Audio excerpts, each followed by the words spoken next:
This episode of the Off-Road Podcast is sponsored by Colby Valve. Off-Road Podcast 463, Camp Food. Tonight, Aaron plays with girls' toys. Coy gets debunked. Josh buys 6 tires. And Ben is strung out. Welcome to the Off-Road Podcast, a podcast about everything off-road. We cover news, review products, and interview people in the off-road industry. Your hosts tonight are Aaron, my name is Coy, and our guest host filling in for Ben is Josh from Iowa. Welcome to the show, guys. Oh, Iowa. You're just gonna be known as Josh from Iowa from now on. At some point, I'm gonna have to explain that I'm not from Iowa. But, what? Ben said you were. Well, yeah. About that. No, I'm not. But as far as Ben knows, I still am. So that's fine. Well, Ohio and Iowa. Same. It's tomato. Right? They're probably the same state, anyways. We're just being lied to. It's like saying Canada. I know there's 6 provinces or whatever, but it's just Canada, maple syrup, snow, done. Same. Well, Aaron, Coy, I'm curious about girls' toys. Girls' toys? Yeah. I want to know. Because I Googled what, and I'm surprised if the Google search results is anything like what I Googled. These girls' toys, I'm a little confused, and apparently you are as well. Oh. Well, my brother-in-law bought a side-by-side a while back, and it was an all-stock Razor 900. It had a model to it also, but I can't remember what it was, but Razor 900. And it needed some more ground clearance, so I helped him replace the front A-arms, and he'd actually bashed his A-arms as well. So these are like a high clearance. You can see the A-arms in the picture here, where it's like a rainbow shape rather than a flat. So helped him throw in some new high clearance upper and lower front A-arms. And he said, while we're at it, we're going to put on some new tires. And so he bought some used tires, not new tires. They're 30 inchers, which I think look actually really fitting on this thing. It's not out of control. It's not like the 35s that people throw on their Razors. And this isn't turbo or anything. So I feel like if you put too big of a tire on it, you're going to really zap the power out of it. I really like how that still resembles a Razor in my mind, because half the Razors they have now, there's like almost no difference between, a Maverick versus a Jeep Wrangler when you look at, King of Hammers or whatever. It's like they're on massive tires and they're running big components, and it's like it's not a side-by-side anymore. It's just a car with the engine in the back. Yeah. So those the 900s are cool. Yeah. Yeah, it is pretty neat. So it's a Trail S, I think. I see that on the bonnet there. My wife is that's what she's trying to save up and been eyeballing as a Trail S. I think she wants 1,000, but yeah. Yeah, it's been a good rig for him. It's been rolled several times. Have you showed him any pictures of those new Polaris Expeditions on 37s? I haven't seen them on 37s. Oh, please do Google it. It is amazing, and it looks fitting. Just look up Polaris Expedition 37-inch tire. Okay, it's very nice. Well, beyond that, I have not done anything off-road related. I drove my Nissan around the property a little bit just to warm up the coolant, but other than that, I've done nothing. What are you doing any camp planning type stuff or? Oh, well, actually, yeah. I forgot about that already, even though it's in the show notes. I forgot all about that. Thanks for reminding me. I'm glad we have these show notes to refer to. So I mentioned last week that the transmission is having some issues in my wife's truck. In 2 weeks, we were supposed to leave. In less than 2 weeks, we were supposed to leave for South Dakota for a family reunion out there and some historical camping and things like that.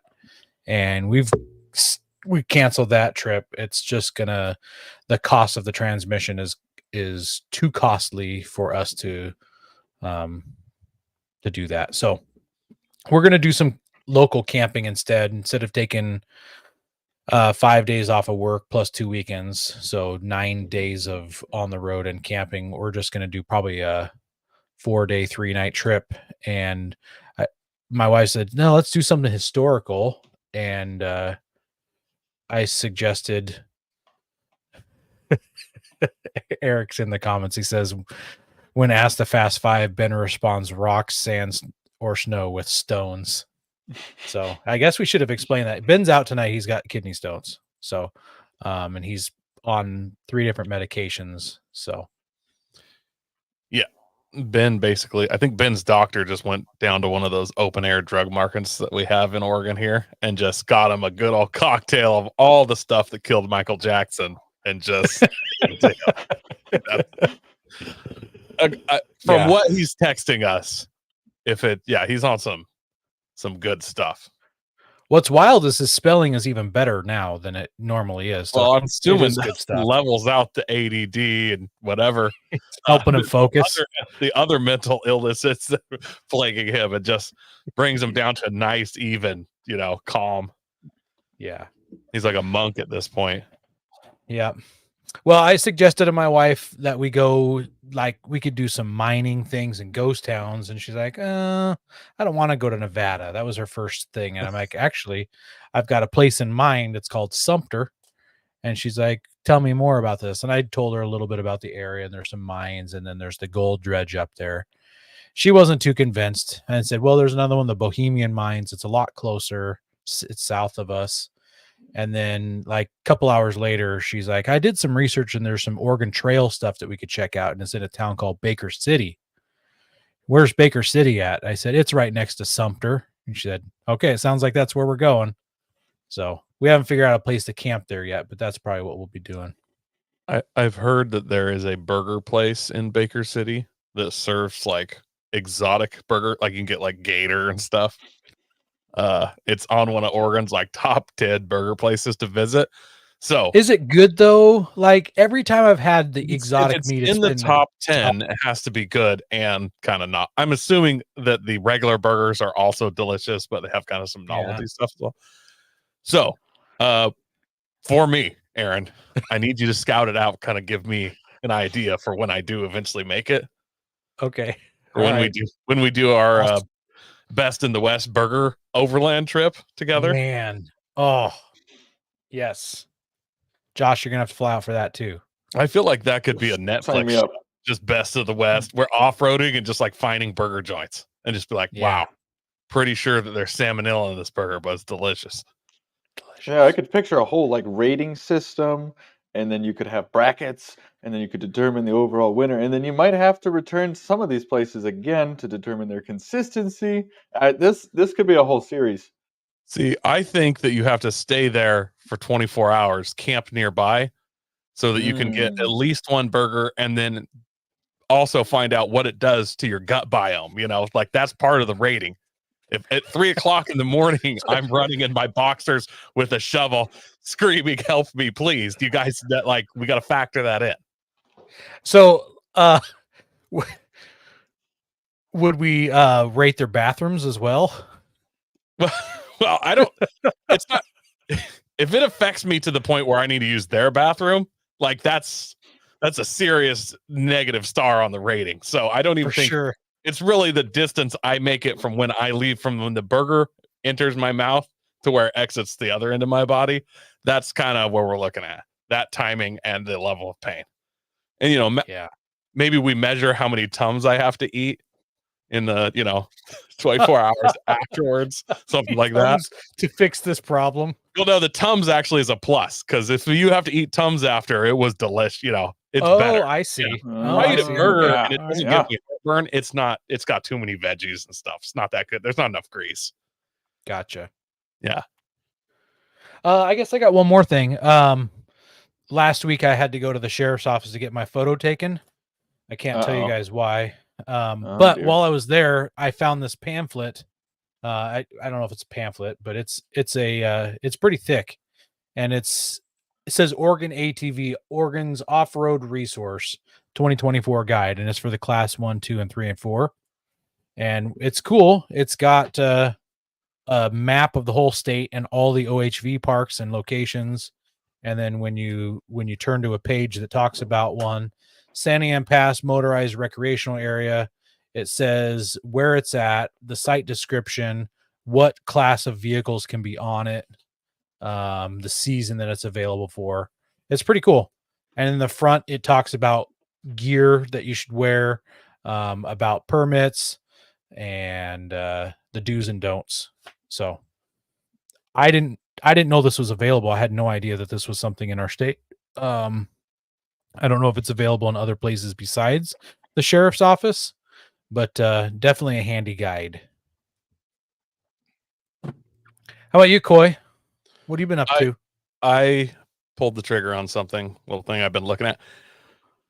I surprised my wife with it a little bit because I have had this plan to build onto I have a flatbed. It's a 20 foot with a 2-foot dovetail tandem axle aluminum trailer.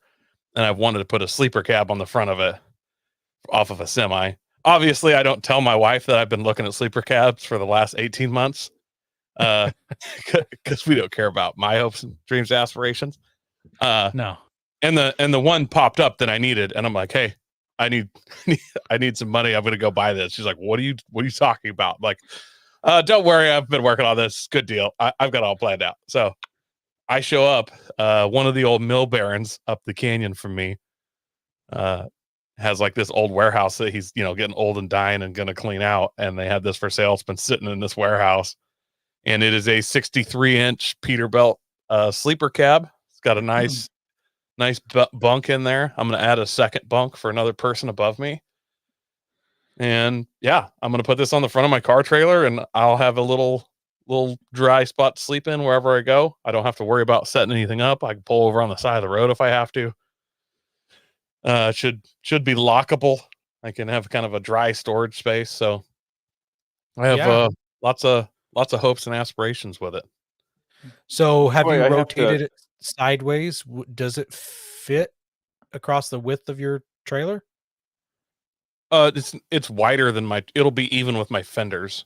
So my spare tire, I'm going to have to find a different place to mount that, and it'll be right on the tongue. Put it right on the tongue. That's probably what I'm going to do. Yeah. Hey, Coy, you said it's 63 inches? Yes, sir. I'm a little disappointed because in the show notes, it indicates 63 feet. I was wondering about that too. I was really looking forward to hearing about this. I thought maybe you pulled the trigger on like a full like toy hauler or camper or something. Yeah, no, I mean, it's a really cool Peterbilt. I actually bought a Peterbilt. Yeah. Yeah. So I've got some cool plans. So in this picture right here, you notice on the a foot underneath the window, you can see 2 round 4-inch lights there. Mm-hmm. So those are ambers, and they're just, you can go to any truck stop and buy these, but they also make clear ones that are backup lights. So I'm obviously going to put a battery in this unit, and I'm going to have like deck lighting. I'm going to put some clears in there. I'll be able to load up in the dark. Yeah. You could talk to Ben. Ben he likes the search and rescue flashing lights. He could probably talk you into a good way to get some flashing search and rescue lights on there. A hard pass for me, bro. But what?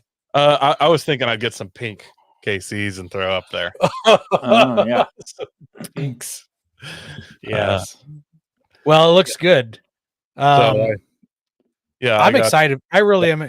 All the joking aside about what may or may not have happened inside the sleeper cab of this in some truck stop parking lots, I am excited for you, and I think it'll be really cool. I've done quite a bit of cleaning out of it, and I haven't found a single dirty magazine or weird DVD. So, I'm hoping it came off a log truck, and I feel like those go into less truck stops in California, and less of the weird stuff goes on. But I also know some log truck drivers, and they seem like weird stuff kind of guys too. So I'm sure the mattress is going away. I'm getting a new like that's the first thing. I drug that Yeah. out. What year Lit cap it, is it lit from? it on fire. What year is it? Yeah. Bro, I don't know. What do you mean? Because I mean, that would help indicate what kind of condition the inside might have been in over Is the there years. is there a year where the activity at truck stops was more nefarious than others? Like I don't. I think it's more just time based. I hear those longer 80s, like that mid 80s, lots of cocaine and nobody knew about AIDS yet. I don't know. It needs a good shampoo. I'm gonna pull all the carpet out of it as well, just because I'm sure there's been mice in there. And I've already got online. I'm gonna get one of those like racetrack rugs for kids and cut that up and use it as a carpet. Oh, nice. Because Nice. I think that'd be cool. Yeah. That's fun. Yeah, How do you get in and out of it? So it Just has the side door? It has that tiny door, but obviously the opening that would go into the cab of the semi. I'm gonna get.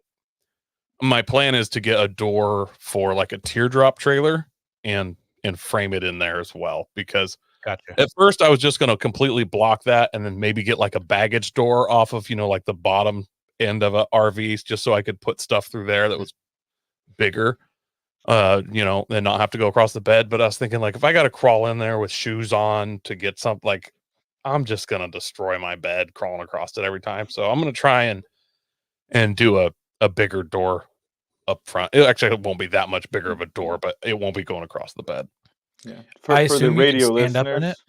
it. Oh yeah, you can fully stand up in it. Oh. It's pretty tall. Yeah, so that door on the side for the radio listeners here, or the audio listeners rather, it's really small, and so I'm envisioning Coy going into this door, and all I can think about is that raccoon that jammed itself into the drain pipe that was significantly smaller than the raccoon, and I just want to see Coy just jump into it, squeak his way in there. I gotta kind of wiggle. It's like 24 inches by maybe 3. It's got to be more than 3 foot. It's probably 24 by 48. Oh, okay, that looks significantly smaller than that from the picture. No, so you can stand up in there. So that door is pushing at least 40 inches tall. Gotcha, it's 18 inches wide. You think so? I think it's wider than that. Are those 2x6s or 2x8s on your deck of your trailer? Should be 6s, I think. And there's 3 of them. They're Yeah, 5.5 inches. Yeah, but a 2x6 isn't actually 6. Yeah, I know, but there's gaps between them. Actually, I'm rounding on it up. trailer decks, it usually is 6 because you use rough cut on trailer decks for some reason.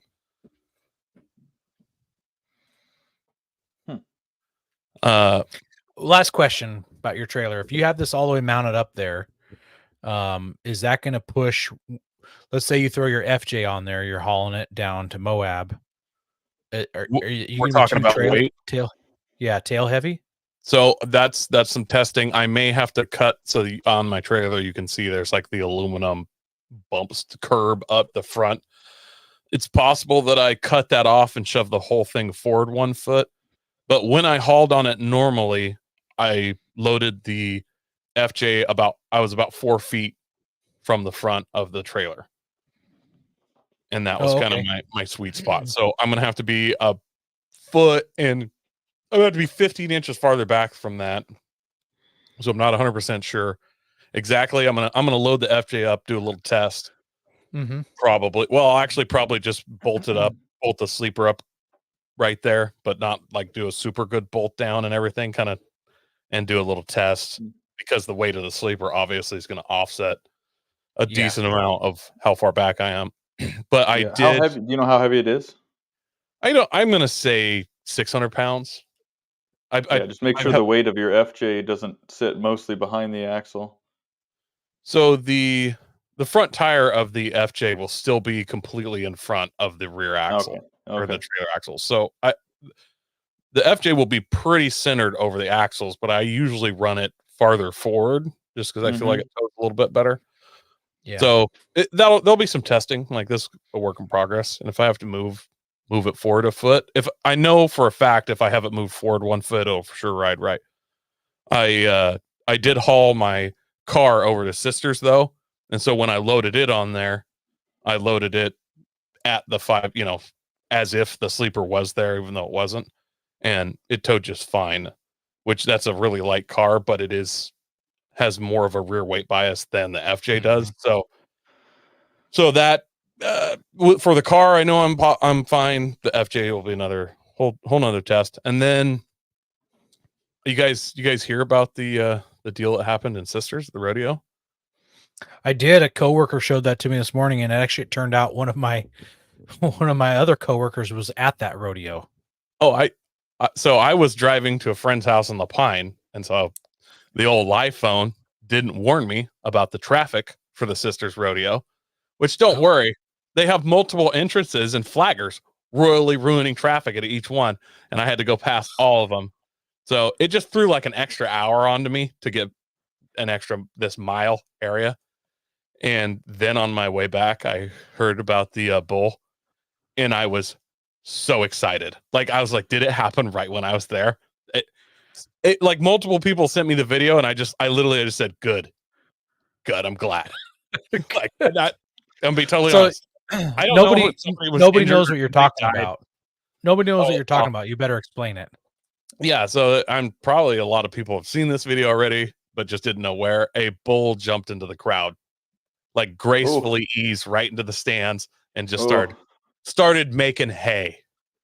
And I'm sure people were injured in it. It's horrible of me, but I was so glad after sitting in that traffic jam. Yeah, that's what they get for slowing you down in traffic.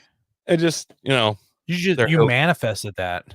I like to think so. I'd like to think that I'm responsible. Like, I was in such a rage that just the energy I was putting out affected the animals at the rodeo nearby and enraged it enough to leap into the crowd. That was big Coy energy that bull had. So I'm really excited. And I'd like to feel semi-responsible, obviously not at a monetary or physical level, just like astro, cosmically responsible for that bull. It made me feel good. On that note, Josh, what have you been up to? Wow, let's follow that up. Well, I pulled the trigger as well in a slightly different way. You bought the top of a truck. I just bought the rest of the truck. Nice. So I bought a 95 F350. There it is. OBS Ford with the 7.3 Power Stroke, two-wheel drive dually, and it is going to be the new tow rig for the Frontier. So really excited to get that thing rolling. It's in really good shape, especially from the East Coast. Everything here is rusty, so considering what the trucks I normally see look like, it's in good shape. So I'm gonna take care of a couple of little bits of rust on it, and there's so many different ways that I want to build it. So it's two-wheel drive, and I really want to make it four-wheel drive, but for a tow rig, I can't really justify it in terms of that I need that, because it's I was going to ask, why do you want it four-wheel drive? Because I don't know. And my wife asked me the same thing, and I agree. She's like, well, you don't need it. And I'm like, you know what? I absolutely agree. I don't. But there's just this little thing inside your soul that it's like, it's a big diesel truck. It should be four-wheel drive. But it's a dually though. I agree. It doesn't make any sense. Two-wheel drive. Why don't we drop this thing about 3 inches and put those big spikes on all the lug nuts? No, don't do it. Some huge running boards, old man running boards. And then that visor, like in case the sun's just in a weird spot, you need that visor that sticks out. A diesel or a dually that's lowered tastefully, not slammed, but still usable as a diesel tow truck. I got zero problems with that. I dig it. Right. Its primary purpose obviously is going to be towing, but when it's not towing, I only have so much room for so many trucks, so they need to be able to be multi-purpose. And if I can have it to where I can put a big camper top on it, or build some, I don't know, earth roamer looking kind of setup on it, then it just has to be four-wheel drive. So I could do flatbed with a camper top and then just convert it to a single instead of a dually, and then make it four-wheel drive, and then put it on like 37s, so it's not anything too big, but then it's not as good for towing, so it's kind of like, I don't know. We'll see. But for now, it's running like a champ. Have you looked up the tow rating of that truck yet? I think it's like 12.5, 13.5, something like that. Sounds right for a two-wheel drive. Yeah, 11 Yeah. to 13. So I hauled 10 with it just around the block, and it did totally fine. Had no issues there. Do you like So that we'll it see has it. the turning radius of a Boeing 747? I was gonna say a full-size school bus, but I think a Yeah. 747 is a much better That's my favorite part representation. about OBSs is they're like, these things are big Yeah. trucks. You don't really need to turn sharp ever in a big truck. So like parking lots and stuff, like there's no reason. And we're gonna make them super long as well, by the way. Is Yeah. yours a king cab 4-wheel drive or like a crew cab? Mine's just I'm sorry. extra cab. And then is it a long bed though? Yeah. Gotcha. Yeah. Yeah, it's a lot. It takes quite a while to like if you park and you need to like walk around it, it's like you're walking for quite a while just to get around the I vehicle. It's strangely I measured mine today and it's exactly 20 feet long. like bumper to bumper. Wow. Yeah. Bragger. I'll have to measure mine and see what it is. Why? Yeah, it's from just behind to past the tip is 20 feet.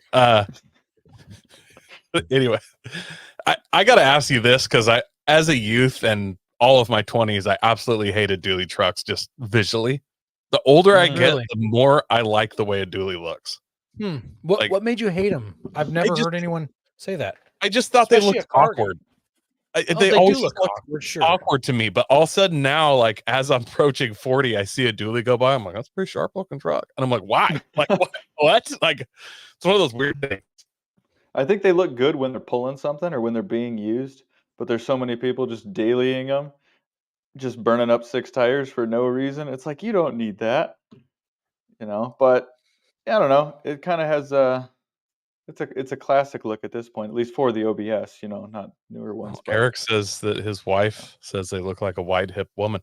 Maybe, yeah, oh maybe yeah, that my thing is as I'm getting older, I'm just like, yeah, she's I got don't big know. hips. She got some hips. Yeah, She can make Just some like- babies. Those Dad, are you baby really know making it too hips. when you're going in a parking lot because Yeah. my brain is still calculating for as if the rear wheels would magically match the front. They don't. So when you swing around, you got to account for that extra. just pretend you're pulling a trailer all the time. Right. That was a cool truck, man. Obviously, I do love the OBSs, and you got a nice one. Like it's a nice looking truck. So yeah, I'm excited to clean it up, and hopefully you'll get to see it at some point. Yeah. I just want to be clear though, like I know I am closer from home to like Moab to my house. Like if you get there and you're like, look, I really need a turbo, like we're not gonna pull a turbo off mine and put on yours so you can make it back to Ohio. Like even though it's a lot farther drive for you and that would be the cool guy thing to do, you're gonna have to order a new turbo. But my turbo's only got 350,000 on it. It's Also, it's all flat from Utah to Ohio. There's no mountains I have multiple on that side of the passes. country. Multiple. Yeah. Now there's some gentle hills, Might have to downshift to 4th just to make sure I can get up that little increase. Probably have to take out an overdrive occasionally. I know. Yeah, it's gonna be pretty rough. All right. Let's do some of our ads. We also want to thank our sponsor, Patriot Patch. Head over to patriotpatch.co and check out their selection of great patches, shirts, cleaning mats, signs, and stickers. You can also join the Patch of the Month Club for $15 and receive a patch, matching sticker, and artist proof each month. Have tire troubles ever left you deflated? Colby Valve has got you covered. Ever have a valve stem leak? Colby Valve makes reusable and easily replaceable valve stems that don't require you to remove your tire from the wheel. They work with your off-road rig, ATV, side-by-side, commuter vehicle, or even your tractor. Never be left stranded again because of a busted valve stem. They also have a tire repair kit for those punctures that keep you away from doing your favorite thing, wheeling. Make sure to check out colbyvalve.com or ask for them at your local off-road products store. All right, our first news story is from Autoblog, and it is titled Mitsubishi Delica Outlander Variant Plan for U.S. Market, which is a huge surprise. So the article starts off saying, if you haven't been paying attention, you may be surprised to hear that Mitsubishi has been doing fairly well in the U.S. over the last several years. I clearly haven't been paying attention because that is actually a big surprise to me. I didn't know that Mitsubishi was doing very well. I thought they were closing down all their dealerships and everything. The brand. Did they start making Zero airplanes again? Because I can imagine that a lot of people would like to buy some of those. Oh man, I think I listened to a podcast with you on it recently that you talked about that. Yeah, that was brought up, or possibly they made a lot of TVs and chips and stuff. Maybe that's what's doing good enough. Like they didn't say it was their car; it's just Mitsubishi in general. Mitsubishi, yeah, could be like air conditioners and stuff. Forklifts. That's it. It's the forklifts. Forklift so it sale. says the brand's more recent resurgent, led by the latest Mitsubishi Outlander and Outlander PHEV plug-in hybrid electric vehicle, which it co-developed with their Japanese partner Nissan. By the way, I didn't know that Mitsubishi was being helped out by Nissan. But apparently Nissan's kind of pulling Mitsubishi up by their bootstraps. Look at that. I don't see Toyota going around and pulling up fledgling companies. I'm just saying. Obviously, they have standards, so no. Anyways, it says that their resurgent first began around 2018. Says Mitsubishi North America President CEO Mark Chafin.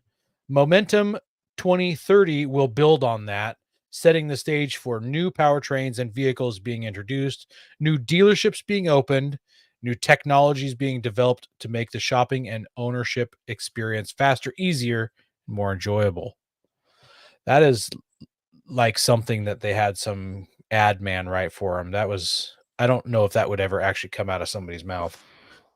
In that he said new powertrains and new vehicles, which are some keywords that pique the ears of the automotive enthusiast, and Mitsubishi seamlessly has some solid stepping stones in the works to continue gaining momentum in the crucial American market with trucks, crossovers, and multi-purpose vehicles that could offer some truly interesting entries into the segment the automaker into segments the automaker hasn't dipped its toes into in decades, which is very true.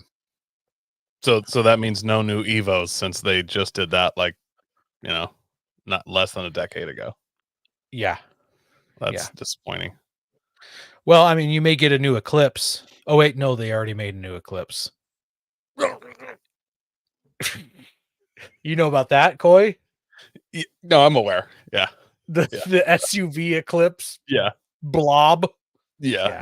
It'd be sweet. It'd be like if Toyota was just like, hey, check out the new Supra, and it was just a RAV4. Like, you'd be like, what? What?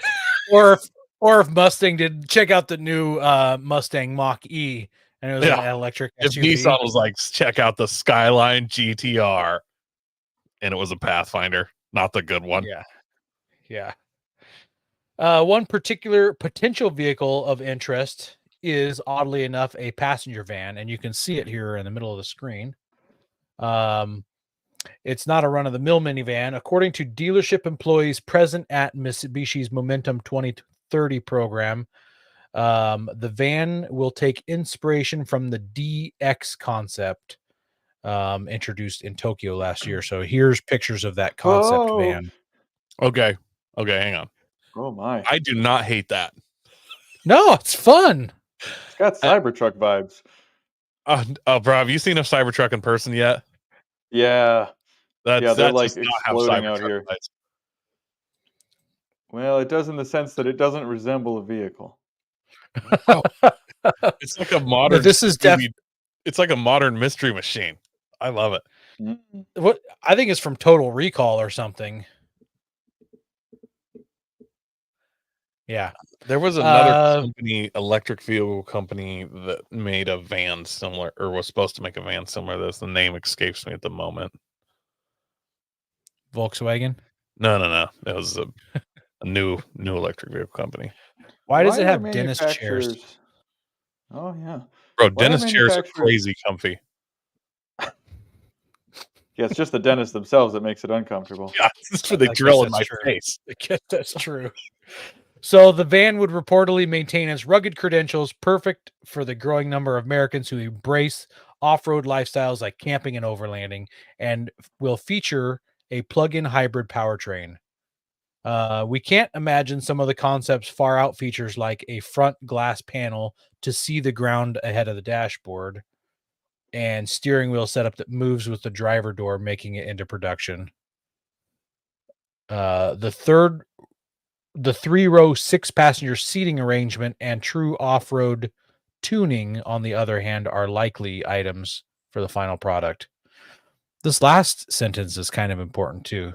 It says also, Mitsubishi sells some popular pickup truck models in other markets around the world, but hasn't sold a proper truck in the United States since it partnered with Dodge for the ill-fated Dakota-based Raider.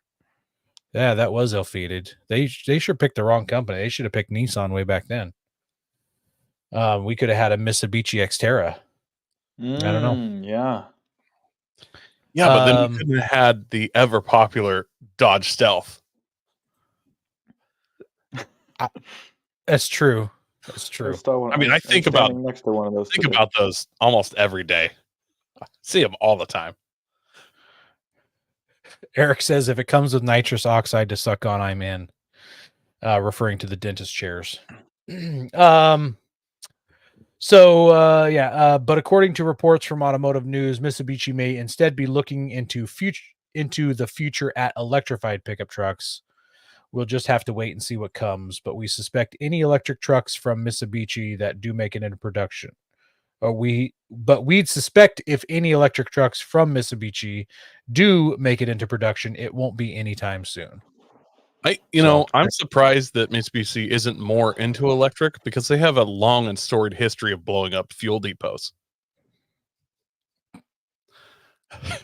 No, nothing. Yeah. Really? That was gold. All right, fine. This one comes from Carbuzz, and it's horrible because it's about a Kia, and nothing really interesting about it. We're really. It was not a good news week, guys. I'm sorry. It wasn't a good news week. Mm-hmm. We tried to bring. I was thinking about just lying and just making something up. Just saying that the Hilux was coming to America. Just, is there going to be repercussions? Like, you say what you want. If you want a show like that, check out our April 1st show. Yeah. Check this out. Kia Australia executive has expressed excitement in the idea of Kia creating a body-on-frame SUV based on the upcoming. I'm not even sure how to say it. Is it Tasman? Yeah, because my brain keeps saying Tasmanian because that makes sense as an American, and it's an Australian, but Tasman. Upcoming Tasman pickup truck. While speaking to Cars Guide, Roland Riviero, general manager of product planning at Kia Australia, said the brand would love an SUV with serious off-roading credentials. We'd love one, I like who wouldn't. We'd love one with Mojave already, but with Mojave already developed. And I know the Mojave is a fairly old product now, but at this point in time, globally, you need a strong global case, not just an Australian business case, he said. The new Tasman has been spotted testing in the U.S. ahead of its reveal, but there's no confirmation that it will be offered in America.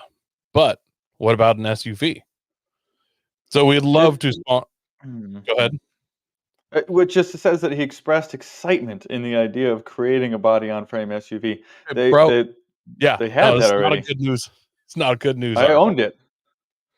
It was great once you swapped out the axles, the engine, the transmission, and the rest of it. It was awesome. Oh, a Jeep? No, not a Jeep. Sorry, when you said change everything. Oh, yes. Yeah, it's just you were being vague. So we'd love to spawn a ladder frame SUV like an Everest competitor, and I have no idea what an Everest is, but I'm assuming it's something cool we don't have here. Or Ford Everest. It's a body on frame SUV sold in South America. I don't know if it's sold in Europe or not, but cool. So something cool that we don't have here. That was accurate. Nice. I wonder how the transmissions are on those. Out of the same Tasman platform, and theoretically you could, but it is something that we would still have to negotiate hard with headquarters, said the executive. While this doesn't look good for a Tasman based SUV, there is space for a model like this now, the Mojave. Is this a Kia thing? Like, shouldn't it be Mojave, not just Mojave? Or am I saying that I wrong? think that is Mojave. Is it? It just doesn't. Yeah. Has the Mojave has reportedly been discontinued. According to the reports out of Korea, production will end to accommodate the production of new SUVs and trucks, such as the Tasman. Kia USA needs to ensure that it doesn't oversaturate its SUV lineup. Currently, the automaker offers the Carnival, Sorento, and Telluride, all catering to larger families. But let's not forget about the smaller Sportage and the all-electric EV9. Is there space for a more rugged off-roader? We think so. Currently, the best off-roaders Kia offers are the Telluride X Line and X Pro trims. And although these can't be considered serious off-roaders, no, they can't. True. If Kia wants to compete with the Toyota Land Cruiser, that shouldn't have been ever like said in a serious sentence, but if Kia wants to compete with the Toyota Land Cruiser, Jeep Wrangler, Ford Bronco, and Toyota 4Runner, a Tasman-based SUV could be a strong seller in the United States. As mentioned, there's no word yet on whether the Tasman will reach the U.S. Initially, the truck will be launched with four-cylinder and gas diesel engines. The PHEVs or PHEVs and V6s may arrive later, but they're not confirmed. As Kia expands the engine lineup, perhaps there's a chance the Tasman may be offered locally. We've already seen it being benchmarked against the V6 powered Ranger Raptor, so there's a good chance of a high-end performance version is being developed. Did that article just feel like somebody like just tapped some dude that works at Kia Australia and he just like blathered about like his hopes and dreams and they were just like, yeah, this is a possibility. Yes, it did. It really did feel like that. Great reporting, guys. Great reporting. Yeah. So the Borrego that I had is the same as the Mojave that they had in other countries. Oh, really? It honestly, so it was what my wife was driving when I first met her, and that's then I decided to get her a Toyota instead. And but it made it to 200,000 miles, her with from zero Taurus? issues. Yeah. And honestly, if they kept it going, I think they could get somewhere with it because it was not bad. I mean, there was a full body on frame. Everything was, well, I know it was pretty beefy because I beat the tar out of it and it still held together. And so it's like seeing kind of what their thoughts are. I could definitely see it happening, but they'd have to make some pretty aggressive changes to actually, achieve some of that. So I just want to point out that they called that the Borrego in the rest of the world Mojave after, I'm assuming, the desert in the United States. But in the United States, they named it lamb in another language. Yes. Possibly bad marketing on Kia's part. Just throwing that out there. Borrego means lamb? Or sheep. Yeah, in a different language. Yeah, that's correct. Spanish. It doesn't mean like some like forested area in Northern Europe or something like that. I mean, that feels like what it should mean. Roll the R's. Yeah, Borrego. Yeah, that's there you Spanish. Go. It's the Spanish countryside is what it means. Yeah. All right, well, let's jump into the main topic since we're only 44 minutes into the show. Speaking of lamb. Yeah, speaking of lamb. So this week's topic is camp food. But I do want to point out that we've done a camp food episode back in episode 368. And it's not a list like what we're going to be doing today. It was actually a video of us sitting around my buddy's property or his camping property. And we tasted and tested a bunch of what do you call those? The dehydrated food, not dehydrated, freeze-dried foods from different manufacturers. We tried a bunch of different things.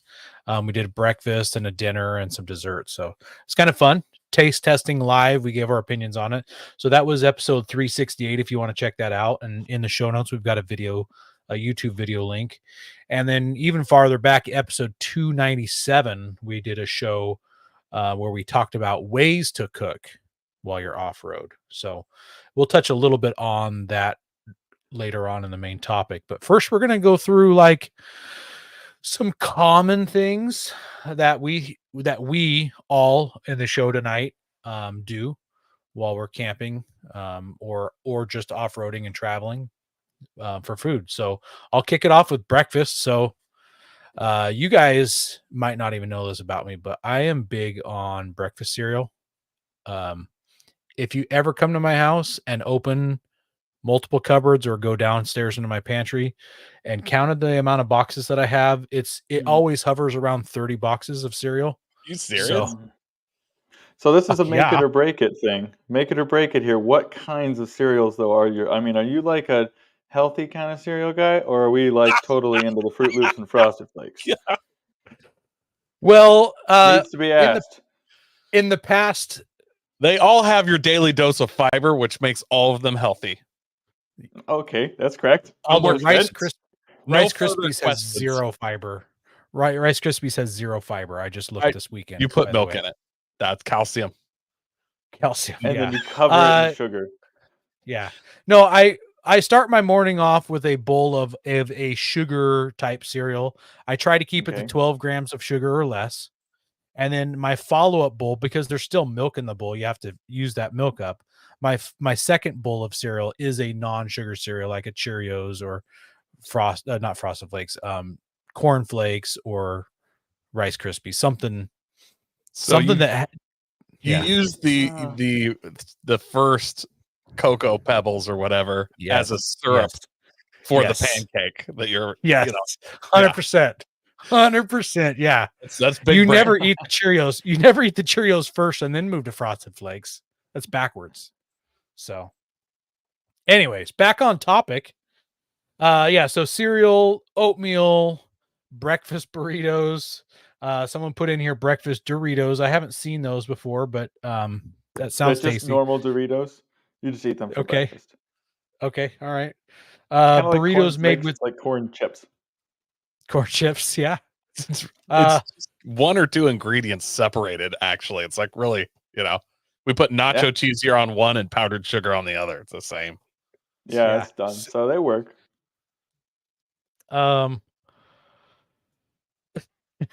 Eric says he does Lucky Charms and then he follows up with grape nuts. Grape nuts are a tough one. I enjoy grape nuts. No wonder he wants the nitrous oxide in the dental chair because he ate grape nuts. Like it broke his teeth. Yeah, you have to microwave them. You can't take grape nuts camping unless you're using it as like slingshot ammo or something. Maybe you run out of lead pellet for your shotgun, and you got to reload. I've heard if you soak them long enough, you can use it as like a paste to patch things. Like when you get a ding in furniture, you could put it in there and sand it out with some epoxy. Put some grape nuts in it. Like that guy that takes the top ramen and fixes. Yeah. Man, possibly.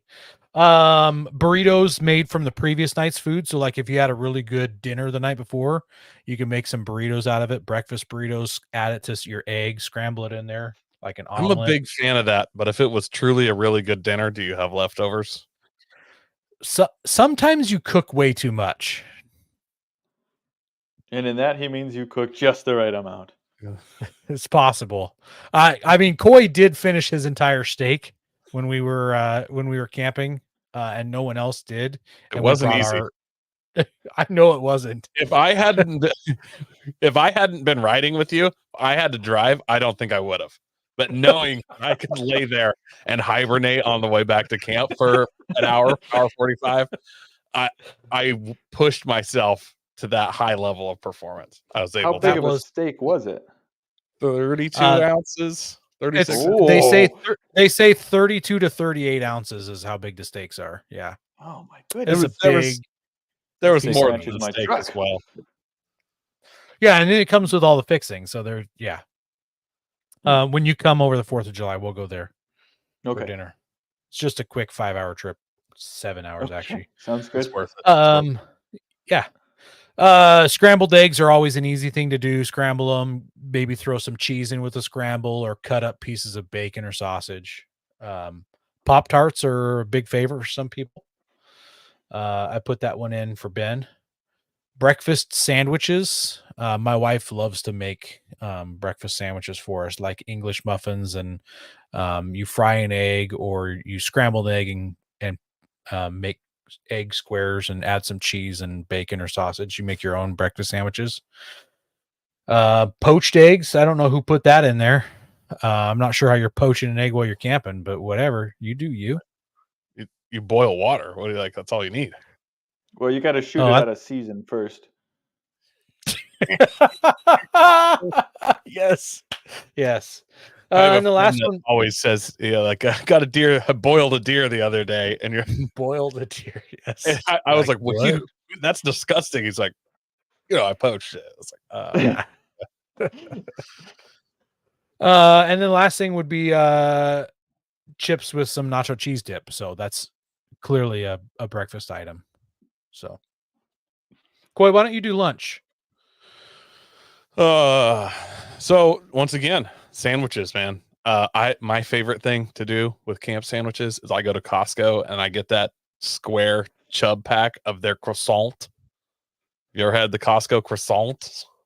I don't think so. No. They're delicious and they make amazing. Sounds like I'm going to have it in a couple weeks, though. Are you going to bring it to Moab? It's a possibility. Except for everybody's going to be responsible for their own lunch, so that'll be my lunch, not your guys' lunch. We'll have to do some trading. Yeah, I'm willing to horse trade lunch. Like I'll trade maybe half a sandwich for a fruit by the foot or something. Ooh. Yeah. All right. If it's one of the ones that has tattoos, I'm in. I'm fully in. You like Gushers? Yeah, the Gushers. Those are good. Fruit roll up. You get a fruit roll up, man. Leftovers. Always. That's something, honestly, I usually do like a breakfast scramble with some taco meat or some kind of meat. And then you cook a little too much. I'll put all the leftovers in a plastic bag. And then I make like an egg taco sandwich for lunch or something. MREs, because sometimes you need to not use the bathroom for 3 days. Sometimes you should be reusing the bathroom in 20, 30 minutes. And sometimes you don't want to know what it is. So you just eat the MRE and see what happens. Freeze-dried food, obviously any kind of, Mountain House or whatever brand is your preferred. We like cup of noodles. I like cup of noodles. I've actually brought cup of noodles camping quite a few times because they actually make some like gourmet good ones now that aren't just the plain ramen. They make like Japanese teriyaki and like these other like really tasty ones. And you just need some boiled water to let it sit in there for a few minutes and boom. I had a friend who had some cup of noodles and he opened them up and he was like, wow, they added like seasoning to these now. And so he's heating it up. And then we began to analyze the seasoning and look closer, and it legit was a bunch of bug larvae. And it just hasn't been the same ever since then. Whoa. What were the bugs eating in the cup of noodles? I have no idea. Well, they were dried too, so they're probably in there before they were packaged, I'm guessing.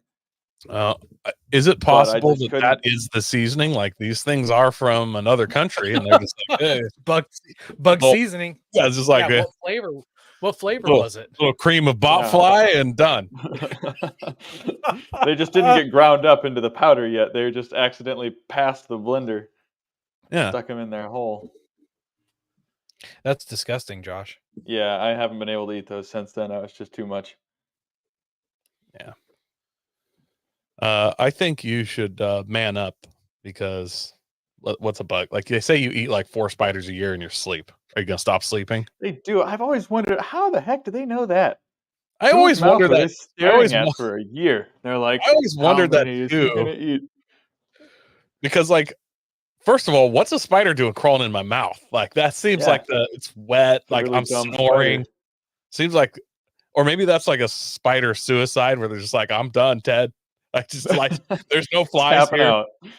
Maybe you just breathe hard enough that you suck it in. My wife took the egg sack and my web and left. I'm just gonna crawl in that guy's mouth. Yeah, and also I've never like woke up with like a spider leg on my tongue. I feel like there should be something like I don't know. But either way, you haven't slept in your Peterbilt yet. That's yet. Cup noodles, cheddar brats, really any brats. Dude, I've brought so many different brats. I'm a big fan of the jalapeno cheese brats.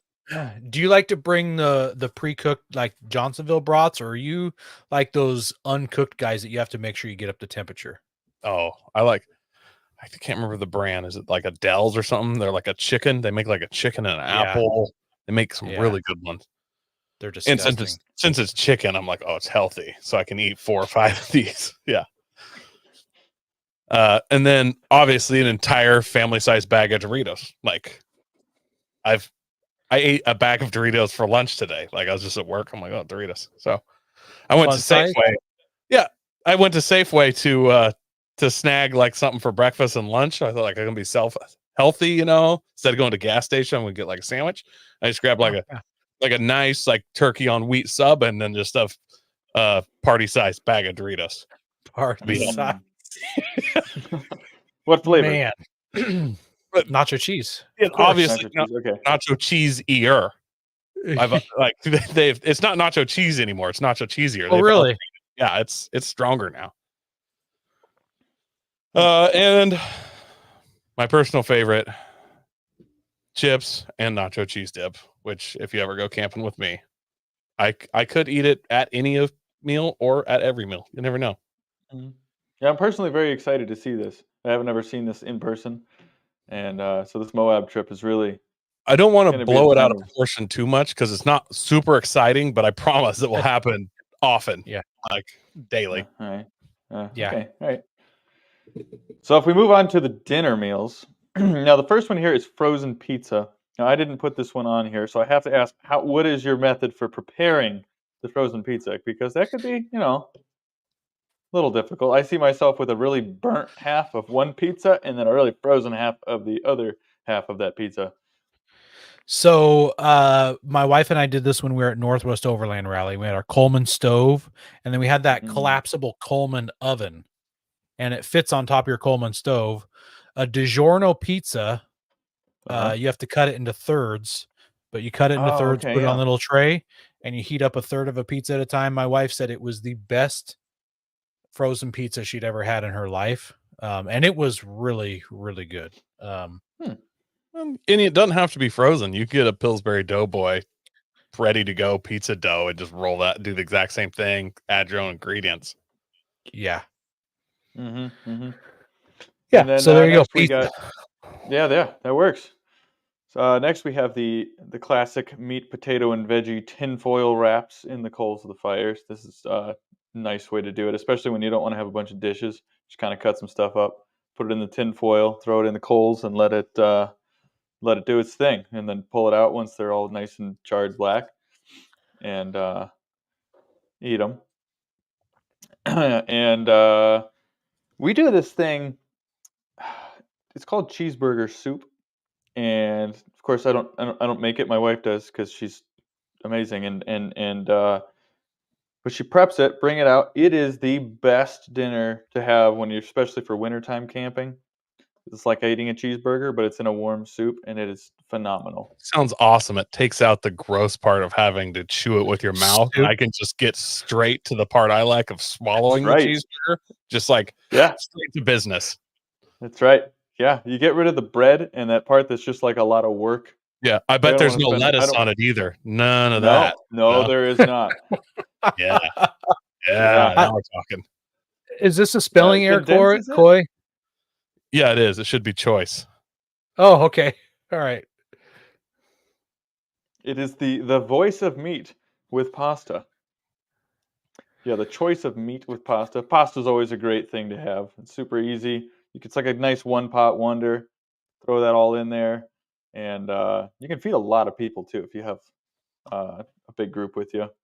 You know what I've found awesome? If you go to that, like, refrigerated Italian food section in your local grocery mart, they make like those cheese or mushroom filled tortellini noodles.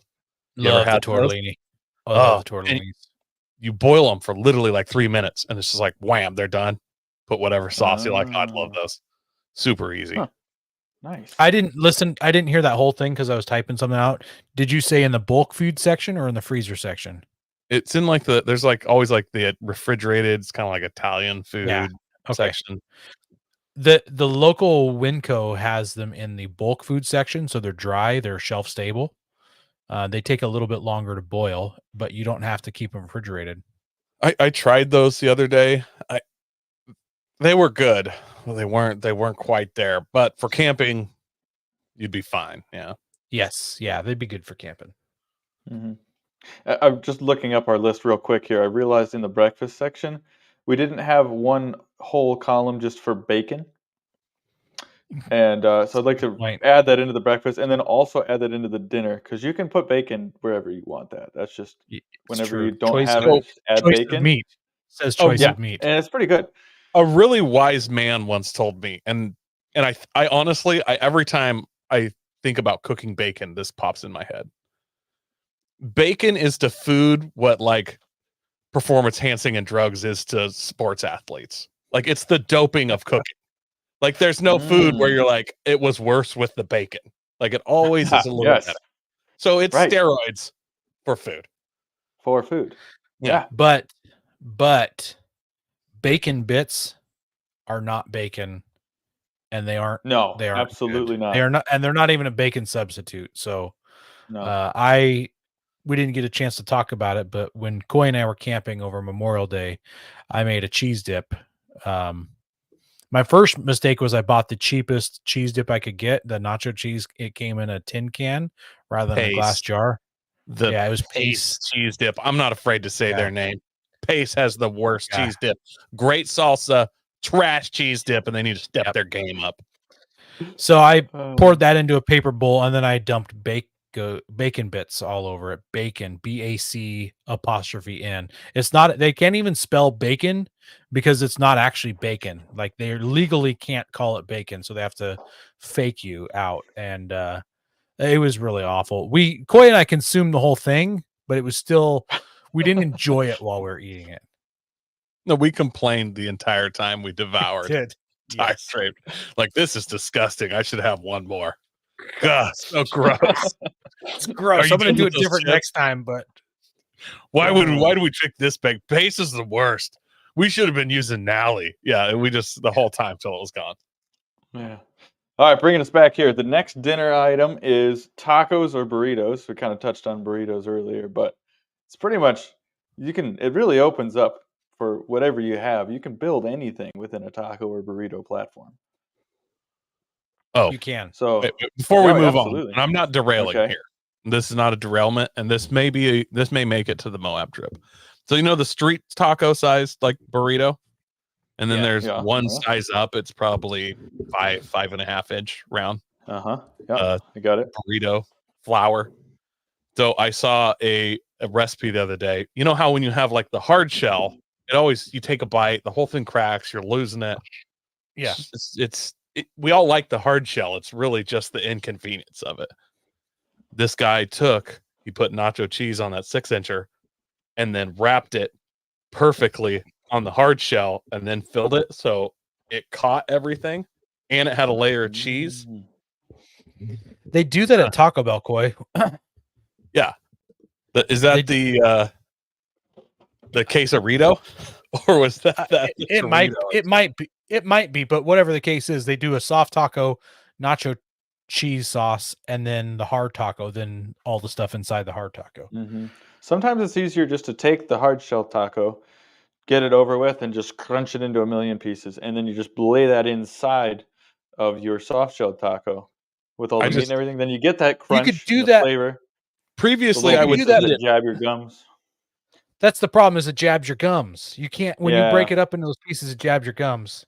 I used to eat it over a soft shell and then use that to as the safety net, like the circus for the acrobats. Like I used a soft shell as that net, and then I would eat the net as well. Use like a soft shell. You just lay it as like your bib as you're eating, and then you just pick it up, and then you just dump it in like a big funnel. Someone should make tortilla bibs, Coy. That's an untapped market. What? Definitely. Especially if it's got that scoop in the front, like some of those baby bibs have. Oh, So it can collect yeah. all the food, and then you just roll it up when you're done. It's not bad. What? Not bad at all. Have you guys seen the cheese burrito? They make a cheese like it's for like keto people who want to have like a wrap, but they can't have carbs. So it's just like a round slice of cheese. Two, please. No, I've bought them. Like not because I'm dieting or anything. I just like cheese. Everything is a diet. It just depends on if it's a healthy diet or not. Well, it's just like I said, I'm on the 27-year bulk up. I'm gonna get ripped soon though. Once I'm done with my bulking. They're always changing what's healthy. Like every time, oh, this is bad. Oh, this is good. This is bad. I just know when they get around some point, they're going to say that ice cream and chocolate cake are the best. And I am going to be the most fit person in the world at that time. Because I feel like I've been eating this nonstop my whole life. I've been waiting. I knew these were the healthy choice. And at that point, I'll really be ahead of the curve. Just going to go out on a limb and saying like the stuff I've been eating, while some of it may have been healthy in the amounts I've consumed it, clearly the results, judging from the results, probably should have made different, better, and less choices, but it's been delicious, guys. And I've brought so much knowledge to bear. Like you always trust a fat guy on food. You're like, oh, he knows what's good. He knows what's good. Like they also, people make faces when you come out of the bathroom. When you're fat like me and I leave a bathroom, they're like, ugh, and they wait. And it's like, what? Is it worse if a skinny guy, like a skinny guy comes out, still going to stink? But so I always find that odd. Yeah. All right. Next thing we got, steak or chicken on the grill. Now that's you can't beat just a big hunk of meat on the grill. It's just about as good as it gets. Yes. That's my favorite You don't part. have a lot of ingredients. Just make sure you have a lot of one ingredient, as long as that one ingredient is meat. Yes. Now that you have that big OBS dually, you also can enjoy a giant hunk of meat on the grill. You know, I am sure that truck in its history has hauled a lot of hunks of meat. We call them cows, and they are just the vehicle that transforms the vegetarian diet into our diet. Moo melons? Yes. Yeah. Yes. All right. Freeze-dried food. What, freeze-dried food coming after steak? That's really going downhill pretty quick. But do you guys freeze-dry your own food at all? Not yet. My mother-in-law bought a freeze dryer, and I was very excited to use Oh, it. Then I just heard the story. And she I just heard the story. I was so mad. I was so mad for you, Coy, when you told that story on the last podcast. She had it less than 6 months. Like, you know how it is when somebody gets something cool and you're like, give it a year or two, and they get bored of it. And then I could be like, hey, can I borrow? I know that was $3,000, or I don't know what they cost. They're expensive. Can that live at my place for a little while? You know, I was waiting for that. She got tired of it and just sold it. Yeah. Made me really sad. How long does the freeze-dry process take? Like, is that something you could bring along to camp and then just take all these random things we have and just experiment with like what it is? No, you need a 20 amp circuit. You need a lot of power, and it's going to take 24 to 36 hours, 18 to 36 hours, depending on how full you fill the trays. I feel like we could make that happen. Yeah, well, we'll give that some more thought. I'm going to be totally honest. I mean, you can kind of play with the candy and it changed, but like if I had like a steak burrito and then I freeze dried it and then I pulled it out and added water to make it I could have just ate the steak burrito 36 hours earlier. Burrito, like I was fine with the water and nutrients still in it, you know. So I don't know. I was thinking more of the stuff that you eat after it's freeze dried without introducing moisture back into it. Oh, so like Skittles and stuff. Yeah. Well, there's got to be more than just Skittles. There's got to be all sorts of things. Like what happens if you take nacho chips and cheese dip and freeze dry it? Well, I think nacho chips basically are freeze dried. And I don't think that nacho cheese, it's like, why would you spit in God's face like that and mess with perfection? Like, that's not, I wouldn't let you, honestly. Okay, I get it. All right, that's fair. That's fair. I'll get rid of that idea.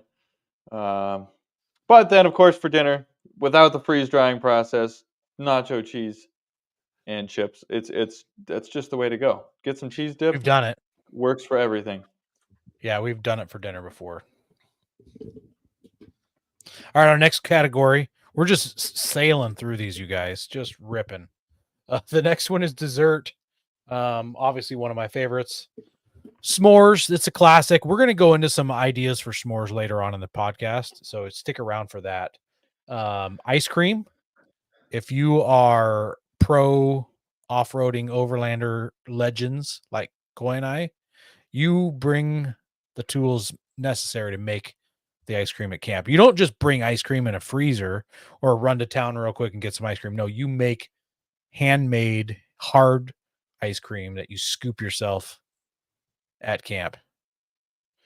You guys familiar with pie irons? I really want to get into those more. I'm going to buy one. I've been watching, actually, it's weird. I've been watching a ton of pie iron videos. I've got 2 of them, and I think I even used to have a pie iron recipe book, but I haven't seen it. Could you but I've explain got a 2 pie pie iron irons to somebody who may not know what that is? Yeah, so a pie iron is 2 cast iron parts that are clamshelled, and they've got 2 long sticks. And you put some food in it, you close it, and you stick that in the coals, and then you flip it, kind of like those waffle makers at the fancy hotels where you put your stuff. The one you have, it's roughly like just a piece of white Wonder Bread folded in half. It's about that size. Yeah. Except it's a double. It's 2 Wonder Breads side by side. Oh, you can do 2 at once. Oh yeah. And then we have a half moon same time. A half moon shaped one, I think. So yeah, so pie iron pies.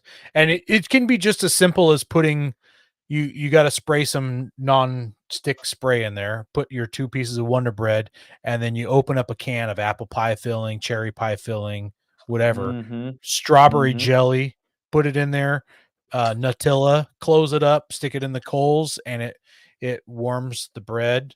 You're going to hear a recipe about warm bread later on today also.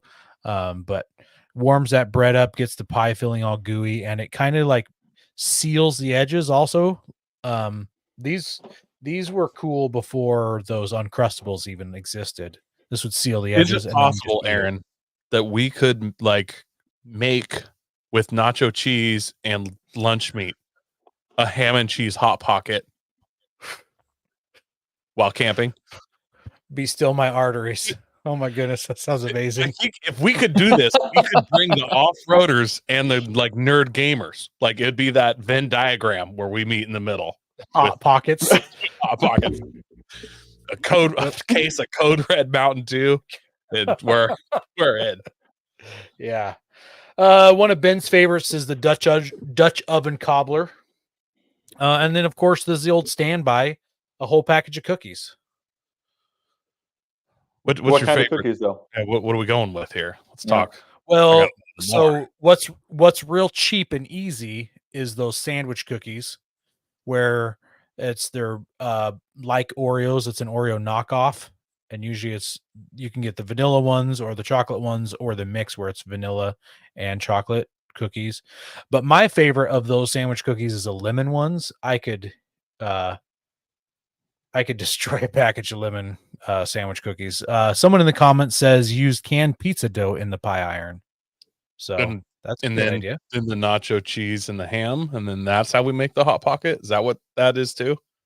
Because Wonder Bread wouldn't quite be the right consistency for a hot pocket. Probably not. Eric says Little Debbie's. A whole box of those is also applicable. Other cookies that you can eat an entire thing in one sitting would be those sugar wafers. Oh, God. See, even me with my absolute disdain for health food, avoid sugar wafers. I'll eat whatever size the package is. I eat the entire thing. So I try not to buy it. I try not to buy them also for that exact same reason. Because after they're open for 12 hours, they're completely stale. You have to eat them all. You still eat them. You still eat them, but they're stale. What's even worse is the sweet styrofoam. There's a chub pack that has the chocolate, vanilla, and then the strawberry. It's like the Neapolitan ones. I detest. I hate strawberry flavors, but I won't waste them. So I will I will be unexcitedly eating all the strawberry ones, not enjoying myself, consuming 9,000 calories of pure sugar and carbs just for no reason. Just like I don't even know why. I don't even want to. So I don't buy them. I can't. I buy them about 3 times a year, and I regret it every time. Sweet styrofoam. I start judging myself after I eat them. I feel like I just picked up the like sugar bowl on the counter of grandma's house and just took a big hit off of it like it was a beer. Just dumped it in my mouth. And the last part about that whole thing is the amount of crumbs that get on your front end here from those sugar wafers. Another reason for the Dorito. Yeah. Oh, the Dorito. The what tortilla do we call bib? The tortilla bib. Thank you. Yes. The burrito. The burrito. The burrito. Biburrito. Man. Oh my goodness. I might have to like reach out to Saturday Night Live and see if they can make one. Okay. All right. Now let's talk snacks. System. So first of all, you can snack on every single thing we just talked about, but usually the snacks are more of a, while you're driving kind of thing or whatever, or you're sitting there making fun of somebody stuck in an obstacle, yelling, "Hey, wrong line. You'll never make it that way. You need a spotter." Chomp, chomp, chomp, and then you throw your beer can at them or whatever you're doing. No, we don't do that. We don't do that. Because then the Overlander guys have to come and pick it up off the ground. Well, obviously, you do that if you're in a side-by-side. That's why Coy wants to get one. Yeah. Oh, I see. Okay. Like Aaron said, I want to play with girl toys. You don't have to bring your trash home if you drive side-by-sides. Yeah. Well, it's way more convenient. Technically, you do bring the trash home, and then you walk inside the house, you are. You are trash. Yeah. Yeah. It's like you bring the trash home and you take it out. Like it's you. Sorry, side by side guys. A giant bag of Doritos, obviously. Chips, right across top. Don't be afraid to throw some nacho cheese in there. I like to throw my nacho cheese cans on the engine sometimes, just pre-warm. Sometimes it's better warm, can't hurt. Trail mix, and by trail mix we mean M&Ms, because that's.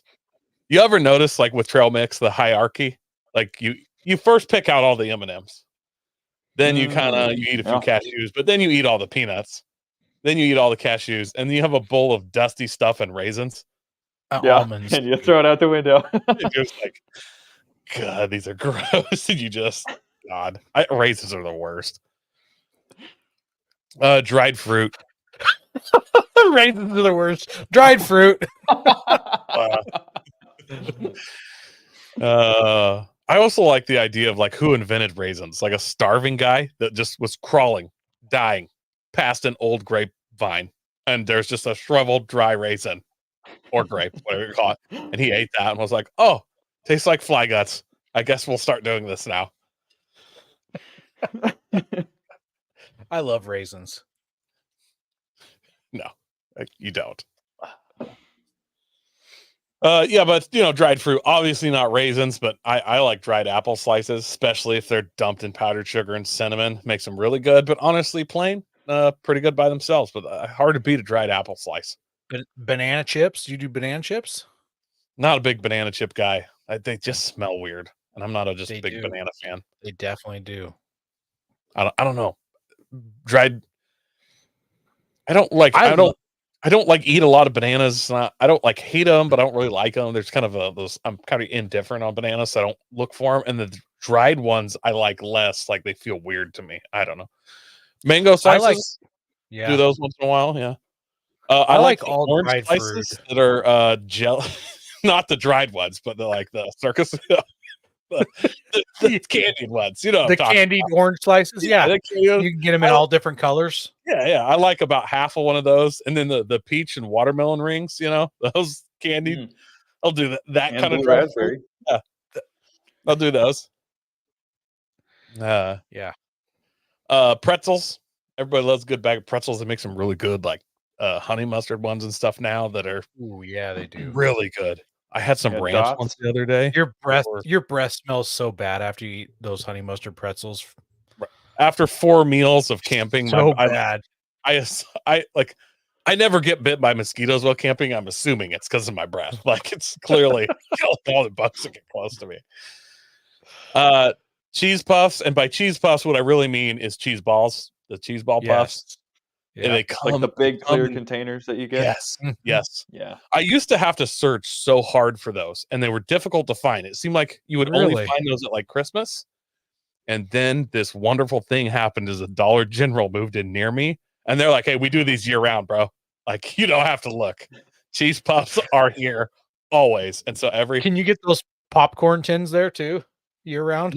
No, yeah, probably. I haven't looked, but probably. Do they even make those anymore? I assume people have just been regifting those since like 95. Yeah, no, they still make them. They're getting smaller though. They are getting smaller. They never get the proportions right because they always give you half a container of like the yellow cheese stuff, most of the rest of it of the orange stuff, and then only a little bit that is the caramel corn. Yes. And we need to get the caramel corn needs to be like at least 2/3. It's the best. It's the best. And then you can fill in the rest if you really have that extra stuff left over. But see, for me, I'll do the caramel corn. Let's go half, and then 20. Let's do like 30% then. So 50% caramel, 30% the cheesy popcorn. I'll even do white cheddar. Like I'm not gonna get crazy. And then that last little pie cut there, what would that be? 20%? I'll take that as regular cheese. Just regular popcorn. Just because sometimes, when you eat a bunch of something delicious, you got to take a swig of coffee or something. You got to cleanse the reset the palate so it tastes, amazing again. That's so I use point. It like that. Jerky, pepperoni sticks, all those dried meat products. They're strangely, unlike raisins, delicious. Also, I wonder how that got invented, but we're not going to go too deep into that. But I'm assuming similar to the raisin. Roadkill was the first jerky. Yeah, I mean, had to be like, who just thought I'll dry this meat out? No, somebody came upon some dried meat and was like, I really don't want to die. Granola bars. Even my super unhealthy lard butt loves a good Nature Valley granola bar. Oh, they're good. And you can just keep them in the glove box and stuff. And then an entire package of cookies. Like as we said, like they go good with snacking. My personal favorite, since I'm going to tell you and you guys can listen, my personal favorite, I like those like double fudge ones that are in like granny. They're in like a 3-pack where it has like 3 stacks, of like 3 cookies. They're about, size of half the size of a shoebox. There's like 9 cookies in there, and they're like a double fudge chocolate chip. It's like a cookie brownie. Just your teeth you look like you've been eating dirt or something afterwards. You smile. It's like, wow, this guy. I like anything Chips Ahoy soft and chewy. Yeah, I like the soft ones. I mean, an Oreo's fine, but I'm going soft. Yeah. So next here, what to eat on the way to camp on these long travel days. You got a lot of time in the car. You got to consume it slowly and make this work. So what are you going to eat along your way? Fast food, obviously, it's an obvious choice. You got all of the good Wendy's, McDonald's, barbecue. I don't know where that came from, but you could get barbecue somewhere. But there's a lot of nice things to have without stopping. You can have these things inside the car. So wait, hang on, Josh. Wait, yeah, hang on. You just said fast food. I need to know what your weapon of choice what my personal is. Yeah, I need to choose your fighter on this one. Like you need a pick. I am a sucker for Cane's chicken fingers. I wish I chicken could. Tenders. That's the bad part about you living in Iowa. Yeah, Cane's. Don't even know what that means. I don't. Okay. It's kind Didn't of that guy like kill his brother or something? So it's basically just chicken tenders that are deep fried, of course, with that nice thick breading on the outside. But there's something in this sauce that they have, and if anybody's listening that eats Cane's, they know exactly what I'm talking about. There's this All right. sauce that you have to pay extra for if you want more than they give you in this tiny little cup. Really? And we're convinced that there's some sort of a drug in it because the first time you have it, it's like, yeah, it's okay. And then about after the 20th time you've had it, you literally cannot. It's like you see a Cane's and you're like, we're getting Cane's, and you turn in and get it. So it's What good.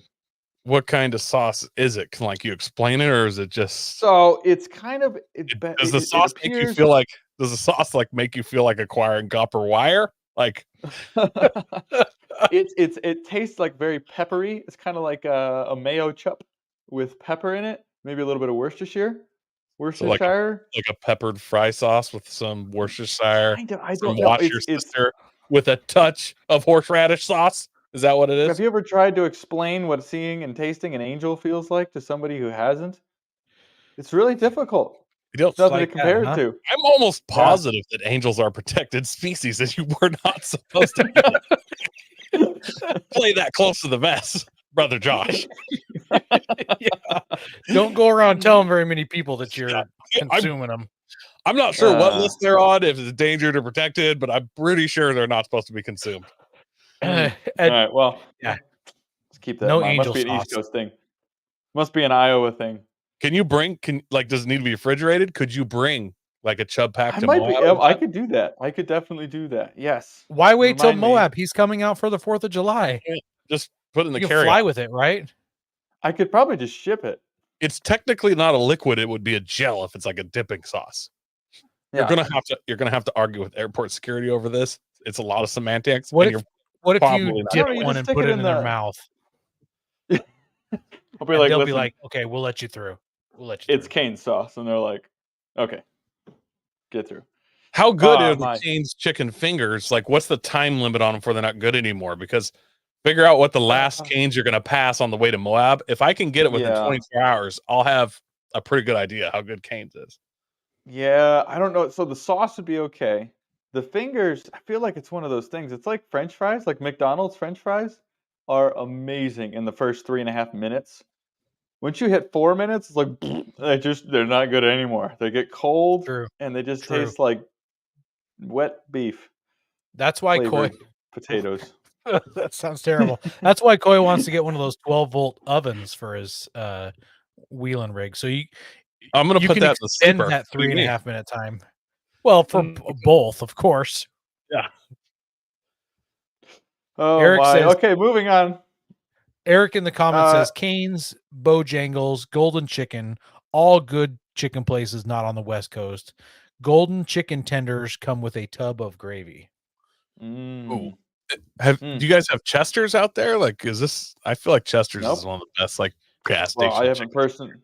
I haven't personally seen a Chester's. They Yeah. probably All right. outsource. Well, it from moving the on to same other place. things that are not as good as Cane's. Pre-made sandwiches, always a solid choice. And this next one, Uncrustables. Now, wasn't going to do this, but I feel like I just need to really open up a deep secret of mine to you. And it's just really been weighing on me. I've never had an Uncrustable. Wow. Well, I'll treat you when you Well, come out. Don't worry. I think it's something, growing up, they were too expensive, and Absolutely. I just never had them. And I think I just didn't realize how much that changes you meeting other people that have had these. And it's like when I'm trying to explain to Coy what a Cane's chicken finger tastes like. So we're going to really need to make sure that's... They're not amazing, but they're No, just Are they easy not? to 'Cause put in your mouth. they I taste feel like like the people poverty I've heard without the talking crust. about 'em. No, they're not. They seemed know, like rich people food when I was a kid, but I also realize now they were just adjacent Mm. poor people food. I don't know. I just there's a lot of people I know growing up that are like Uncrustables, and they're like it's the the best possible thing. So maybe it's an East Coast Uncrustable. Coy doesn't like fruit though, so maybe that's part of Coy's thing. Mm. I ate a lot of PB&Js growing up, and even though they cut crust never bothered me, so Uncrustable doesn't make it better for me. And the fact that they smash it in a round pie iron or whatever they do, also it's still just PB&J for me, so I'm not interested. And also, I know Aaron, you're this way as well, or not you particularly. I don't know a single dude that pre-makes sandwiches for the road trip. I'm like, good, I get to stop at this one place that I know I'll be going past. It's more of a wife thing that pre-makes the sandwiches. Yes. And I would consider myself a sandwich guy, but like I'm like a honey ham, cheese, tomatoes. I like a good hearty egg salad. I'll do that weird Big Mac thing where I put a third piece of bread in the middle just to mess with myself and separate turkey versus just to mix it up. But a lot of times, it's like egg salad or a bag of something, and the pre-made sandwich, man, not my jam. Unless we're talking about Subway, which it's only pre-made a few minutes before, so I don't count that. Yeah, we're back to the fast food category. Yeah. Anyway, past the Uncrustables now. Okay, I don't feel so bad anymore. Wife's in the comments. Cheeseburger from a nasty diner. I didn't put this in here, and clearly it had intent, so I need some more. Right, you aren't just driving through some town with a max 600 people, and you go past some place with some weird name. It's like DJ's Grill, and you whip in there, and you're like, yeah, I'll just take the Rhino or the Big Eddie, and they just pull out this thing. In the bread, you look at the bread, and you're like, there's more grease in this bread than I've seen in my entire life. And then you slide that thing into your mouth, and you realize why this place is still in business, even though the population around it is not enough to support a restaurant. It's because it's a disgusting, greasy burger. That's just how it should be. So is the point of that there's enough grease on it when you can squeeze the burger like into the fuel tank of your diesel truck? Look, I don't know. Maybe this is a West Coast thing. That's when it's the right amount. But a greasy diner burger, like that's me and Aaron's thing. We're gonna someday do like a greasy best in the West burger. I'm not talking about like steakhouse burgers. I'm talking about places where you go by and you're like, wow, they have roaches in the kitchens for sure. Probably have the best burger though. Always. Yeah. Okay.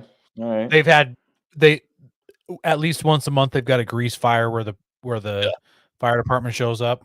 In my mind, I know what the salt and pepper shakers on the table look like at this place already. And I know what they feel like. I can feel them in my hands. I can see the two disgusting children's high chairs in the corner. One of them's broken. The Formica tables. I also know what they're going to look like. I can tell. If I had any artistic talent, I could draw this place for you, and you'd be like, "Oh, I've been to one of those." Like they're all the same, but they all have the carpet is super worn and very filthy. You can see the lanes of travel in the carpet. You can see the lane of travel that goes directly to the women's restroom because people aren't really stopping to eat there. They're just stopping to use the bathroom. Yeah. Okay. And when in doubt, of course, an entire package of cookies works as an excellent snack. I personally am a fudge stripe cookie guy. Oh, really like those. My wife's favorite. So I've had a fudge stripe. You gotta be careful though; they melt. It wasn't a cookie; it was a completely different situation. So, just to clarify, what is a fudge stripe cookie? A fudge stripe cookie. They're shoot. What company is it that makes those? EL Fudge. They're a what's that? EL Fudge. It's those little elf guys.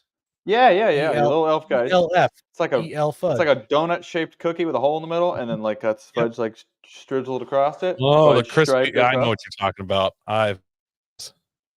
Keebler. Oh, somebody says. Keebler. Thank you, Carrie. That's wonderful. Yes, Keebler's the one. See, they're her. Yeah, those cookies are great. They do melt though, so you got to make sure you keep those in a climate-controlled area. Otherwise, you end up with one big giant cookie.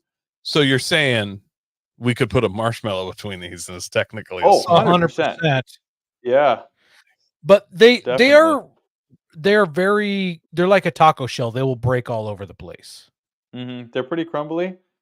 Yeah. It's going to be another place to use our new product idea.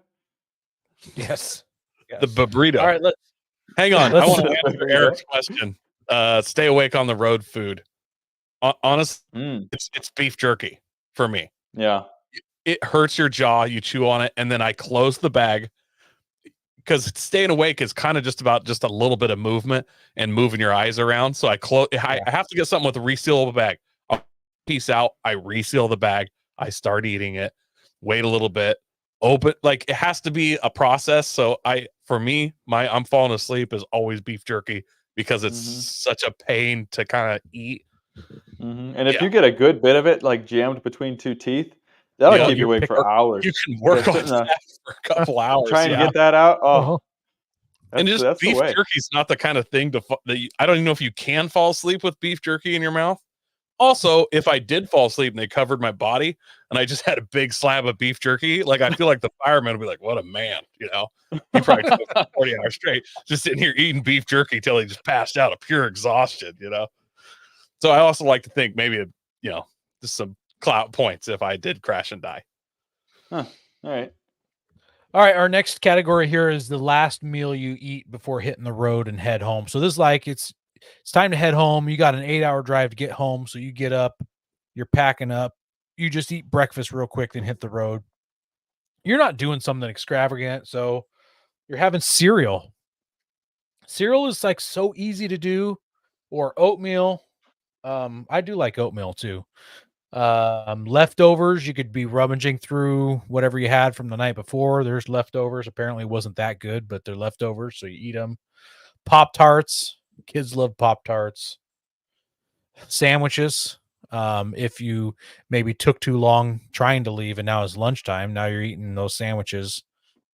Egg salad sandwiches, probably. Or a whole package of cookies is always a super easy thing to do because all you got to do is open it.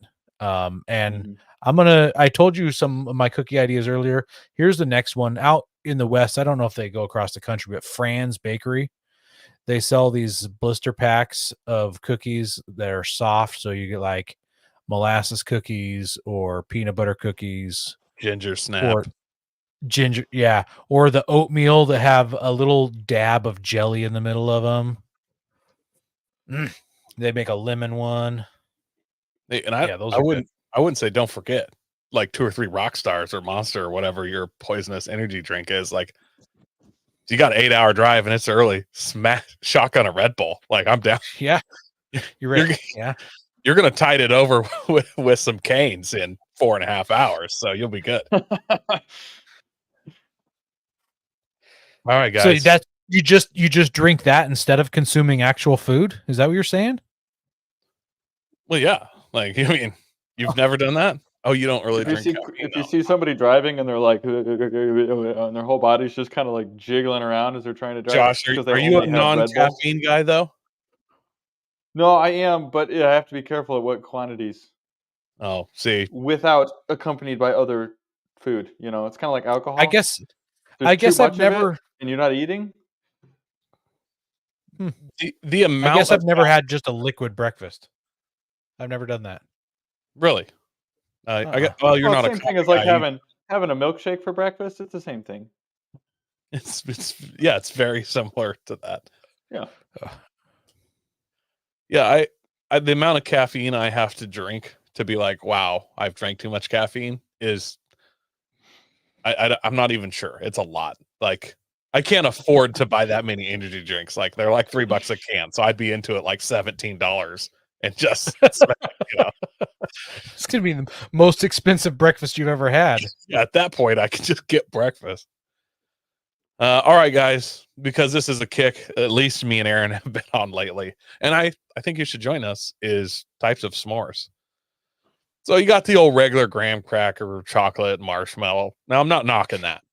It's a standby. It's good. You know, it's a maintenance s'more. You know what I mean? You may not love it, but you still have that s'more just to keep the relationship healthy. You know what I'm talking about?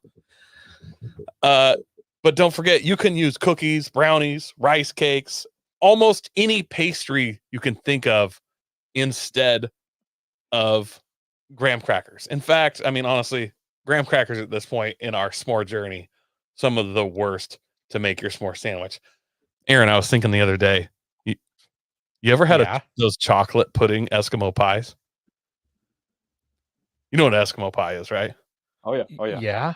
Okay. They make like a chocolate pudding one and they make a Boston cream pie one. Oh. All right. I'm not going to explain anymore because I know you can you know what I'm talking about. It was just a thought because now I'm going through the grocery store and I'm like, could I make a s'more out of that? You know, like I'm doing what like Navy SEALs do when they're like, that guy pulled a gun. Where would I go? You know, if they're doing that game, I'm doing the same thing. What am I going to use as a weapon? But you're like, what am I going to use? They're looking for exits and windows and fire escapes, and I'm just like that ham steak. Can I make a s'more out of 2 ham steaks and like enough for, you know? I wonder if I could look at this sweet potato. If I cook that to direct contingency, yeah, I'm just going through like special forces level of deciding what I can make s'mores out. You're really focusing only on the outside, though. You got to also explore the possibilities of what's really on the inside. Well, you can change out that Hershey's bar for a lot of other things, or just add an addition too. That's coming up. Okay, just making sure. I mean, I just hear a lot going on. Okay, you know, you can swap that chocolate bar out for almost any candy bar. So for you, Josh, clearly like an upside down Snickers, so you can get the veins on your tongue. Sorry, I had to. Yeah, and then obviously peanut butter, Nutella, caramel. There's a ton of other stuff you can add in there. If you are trying to be healthy, there's a few fruits and pie fillings we can kind of go with. Not the pie filling, but it's technically fruit. And I'm also realizing Jet Puff is it's the Play-Doh of marshmallows. You know what I mean? Mm-hmm. Like I don't have to, I can more bake it. You know how we would set them on the grill sometimes? Do that. And then I've gotten these cans. They sell them. The guys are local around here, but they made like canned marshmallows. So it looks like a whipped cream can, but like marshmallow cream comes out of it. And you can toast it. Yes. Oh, I have never seen this. That's like because the Jet Puff is such a difficult thing to handle. It is. It's like a creamier. It's a creamier, fluffier Jet Puff, basically, but in a whipped cream can. In an aerosol. Man. Yeah. So I'm really gonna have to check this out. Portable. So you can be putting it on whatever you were about to toast. You can take a hit off, just hit off for yourself. You know, it's like when you see the guy barbecuing chicken, and he pours some beer on it and then takes a drink of it. It's kind of that move, but more diabetic than alcoholic.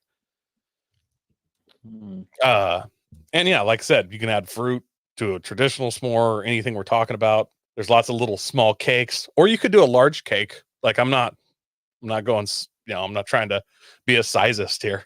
Like you can get as big or as small as you want. And then last but not least, a whole package of cookies to make a s'more. Yeah. Which I'm a big ginger snap guy as well. A ginger snap s'more. There's nothing wrong with that cinnamon and making just a marshmallow sandwich out of those ginger snaps. Quite delicious. It's good.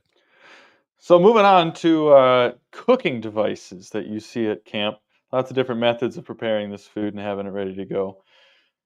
Starting with different portable stoves, portable cooking devices. We have propane stoves, butane stoves, which, okay, I'm going to pause just a moment. Butane and propane have a very, very similar resemblance. Yeah. Is there like a spot that you find that butane is really necessary over a propane?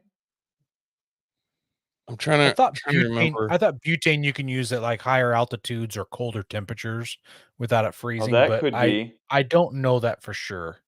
Because propane does hit freeze for sure if it is cold outside. And maybe it burns cleaner too, because like when you're at that omelet bar and the guy is making the omelet in front of you, they're always doing that on a butane stove, not on a propane stove. So I don't know. Okay. I think there is something to do with the altitude, but then also they come in different types of containers, and the butane ones are more portable generally. Okay, that could be. I thought it was just more for the people that had more money, because the butane things they're expensive. I mean, it's $5 to $10 for a little like can of it, depending on where you're getting it. Bro, have you seen how much the 1 pound propane things are these days? That's true. Those are also going way up. Oh, way up. Yeah. I like how we can't have plastic bags anymore, but we can just have wholesale one-time use propane tanks just everywhere. Yeah. Well, because I'm sure every one of those that's being used is being properly recycled. Well, I guess you guys don't have homeless people, so they're just laying around every city that I'm in. No, they're going to dispose of them properly. Just wait. They're going to get to it. Yeah, by throwing them at the window of a car, and then the person with the car will actually dispose of it properly. And then we have dual fuel stoves and multi-fuel stoves. I'm going to What's be the honest difference, and say, Josh? what is the difference? Well, yeah, I got nothing. It's okay. I don't got nothing either. I was I'll hoping take a one of you shot. guys I'll would take tell a us. shot out of it. Dual fuel generally is propane and butane. You can run both those, whereas multi-fuel will be like white gas or kerosene. They're more of a liquid fuel that in my experience. Yeah. Yeah. Well, there's also camping grills like a portable gas grill, your charcoal grill.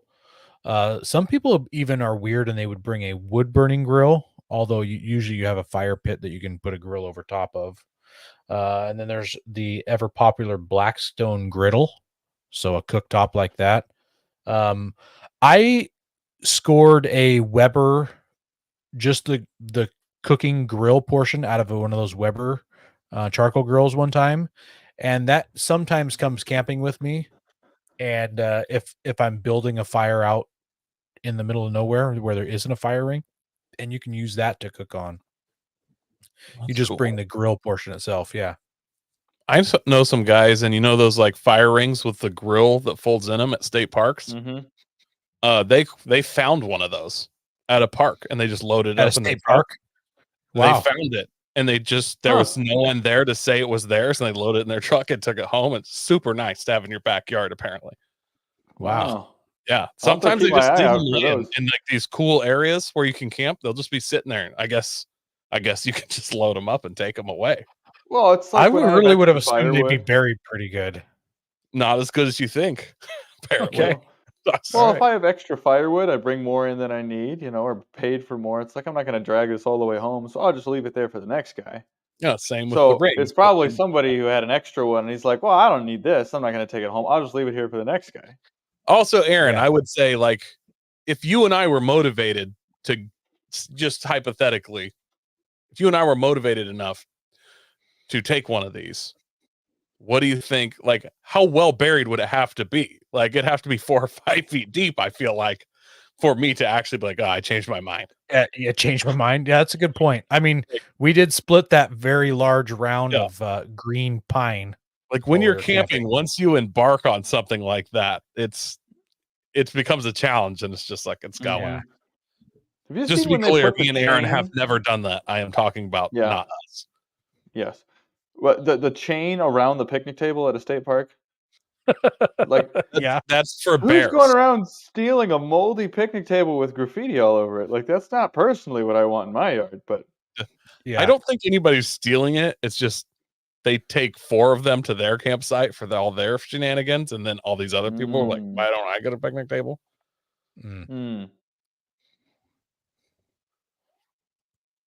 All right, campfire cooking equipment.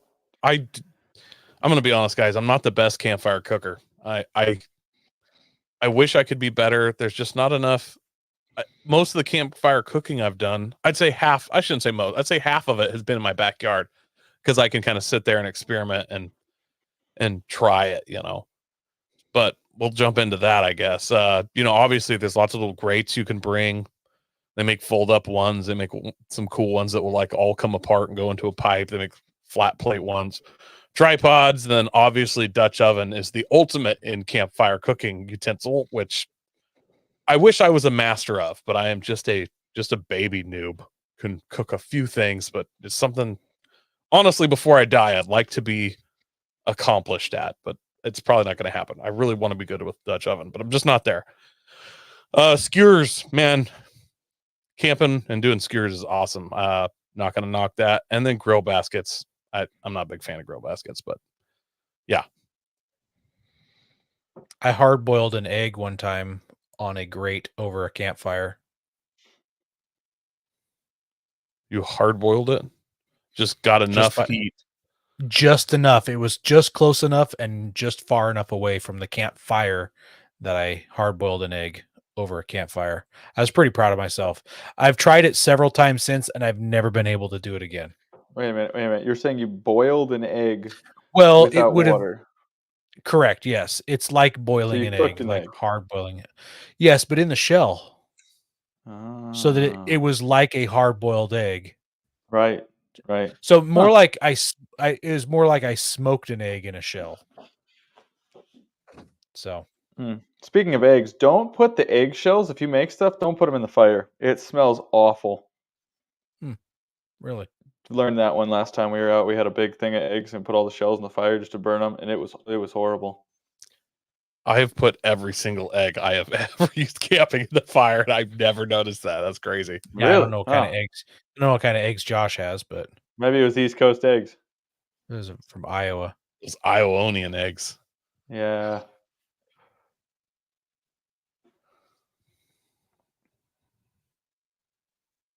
Oh. Is it my turn? Yeah, Yes, it sir. is. I'm new to this, fill in. Portable cooktops. So, a couple different options. We got induction cooktops, which I've heard a little bit of debate on over the years, and the electric hot plates. The induction, I've seen a few things come up on social media of different cars catching fire when people are using those. So I haven't had really any experience with those. I personally prefer just a gas cooktop, screw in a little propane bottle, flip it open, you're good to go. But yeah, a lot of the different kind of as the hot plate technology comes out, not if it's a new one, but in the camping form, we'll see where that goes because I might transition to that someday. I used to have an electric hot plate. I got it like from a garage sale, and it was probably used for science experiments in the 60s. And then I just packed it in my bag when I used to do construction work around the road, and I would use it in hotel rooms where they clearly say you're not supposed to. But yeah, they're really easy to burn yourself on. They're not cool. You shouldn't use one. Once they're hot, there's really no place to touch them but the knob. Or you can pick it up by the cord and try and set it down without burning things. Like Wow. I get why hotels say you can't have them in their rooms. Like it's a good way to burn something down. So I don't think you should have a hot plate. I highly recommend you don't get one. Yeah, I think that's where the induction comes in a little bit better. Electric skillets, on the other hand, those are awesome. Maybe not for camping, but Yeah. All right, our next I don't need topic, column, whatever we want to call this, would be camping kettles, coffee makers. So you got percolators, presses, pour over coffee makers, and the old camping kettle, which you'd use on a stove or a campfire. That'd be like a teapot. cowboy coffee. Yes. Pour and baking equipment. I'm a bit of a fan of these myself, but I have a propane oven, and you get those in wood fired as well. They're more for the pizza variant, but you can kind of play with some other stuff in them. Reflector ovens, solar ovens. My mother-in-law has a solar oven. They work surprisingly well if you kind of have cooked with them. And they're easy to set up at home and practice with. So they're not super cheap, but they are fun. And then obviously there's the burner top oven, like Aaron was talking about earlier. Just Coleman used to make them. They're kind of a plate deal that folded up, and you set it on a burner, and it's an oven. And they work pretty good. Compact cooking sets, nesting pots and pans. I have a set from GSI that I like a lot. Kind of everything real compact, fits all in there and has everything you need. And folding utensils are also nice as well. Be able to really keep all that tucked away and not consuming a lot of space and not clanking around a lot. I bet I have the exact same GSI one as you, and I love that. I love that pot set. But my only beef is if you'd like to boil water and use the skillet, there's one handle for everything. You can't. You're like this. Like so. Then I'm over there with like pliers shaking my skillet. It's like, could you put two handles? Like all the stoves come with two burners. How about two handles for your pots and pans? No, just well, they only had 4 cups. They Yeah. had to put a handle in one of them. They couldn't do 2 handles. Yeah, I don't. It seems like a error, but whatever.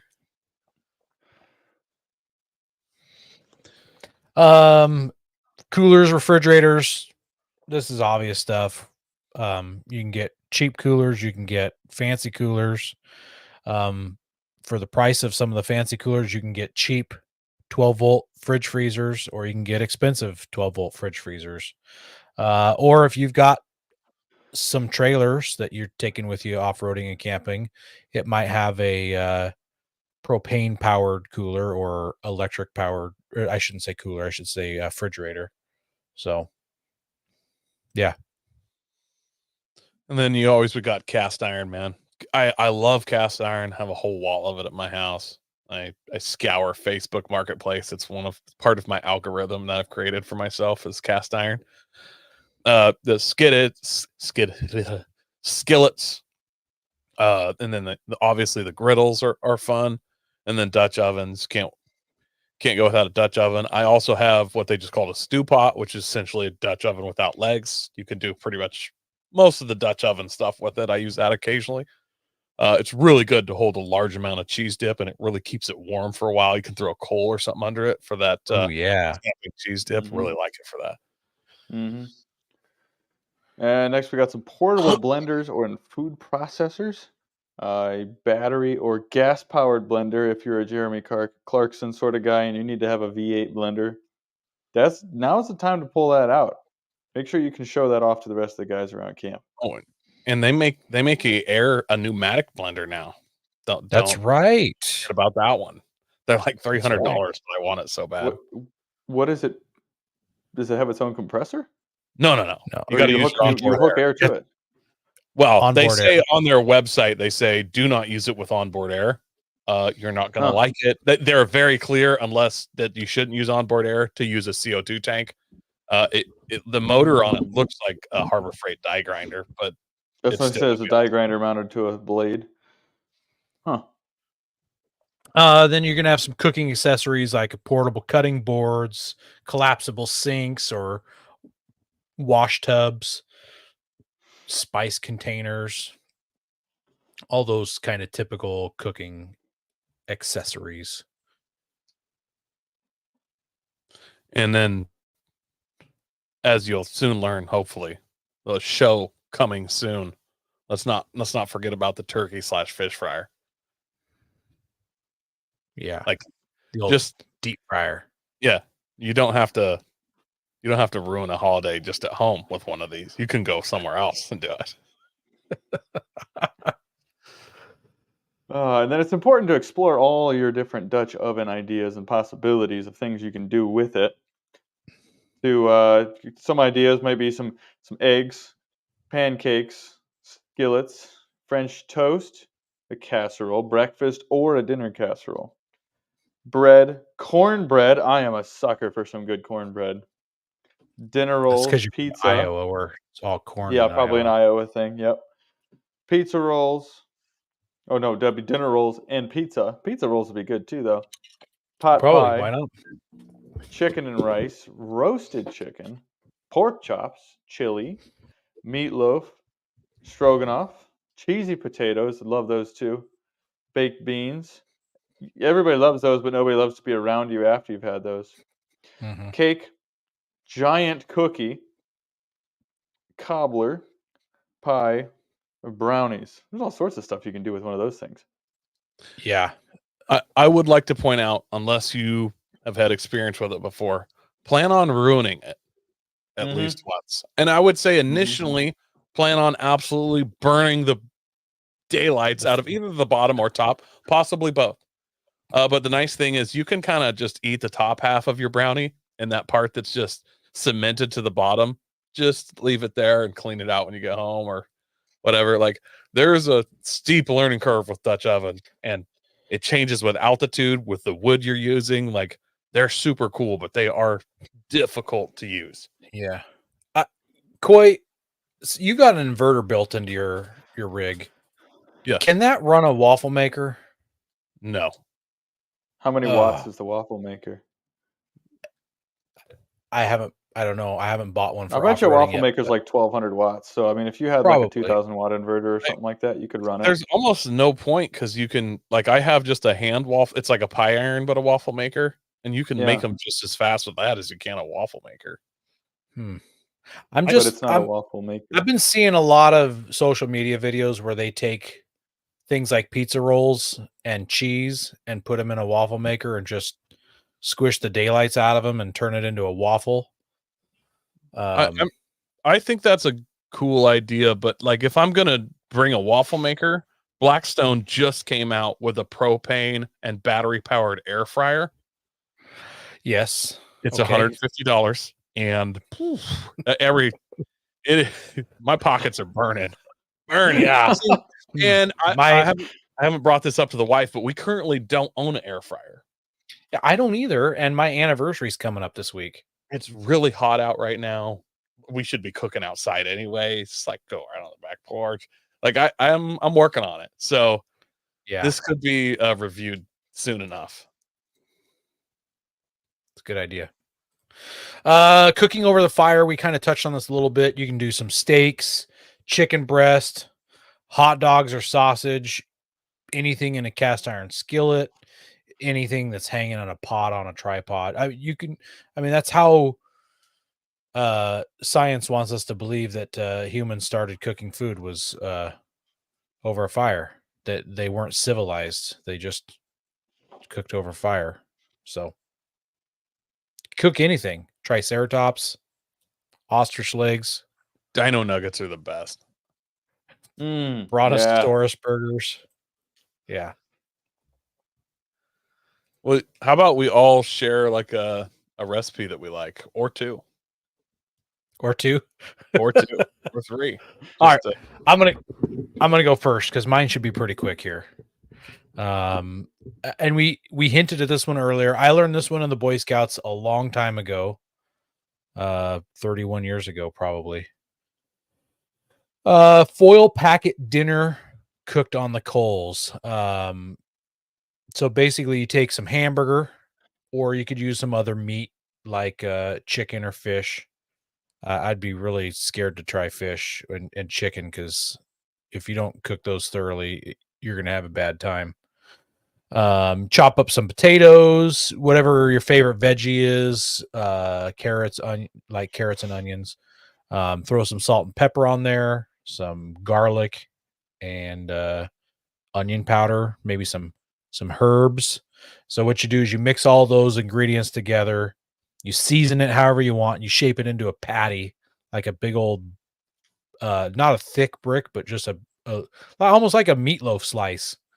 And then you wrap some tin foil around it and seal up all the edges. Then you do that one or two more times, so you have 2 or 3 layers of tin foil, and you slip that down into the coals. You got to have a good coal bed for this one to work. And those coal beds are going to have to stay around for a while, because it's got to be down there for 20 to 30 minutes. You turn it occasionally.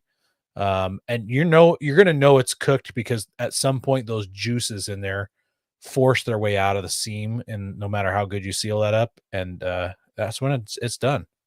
You open it up and you'll burn your mouth on it. You've been waiting for 30 minutes to eat this food. But it'll be worth it.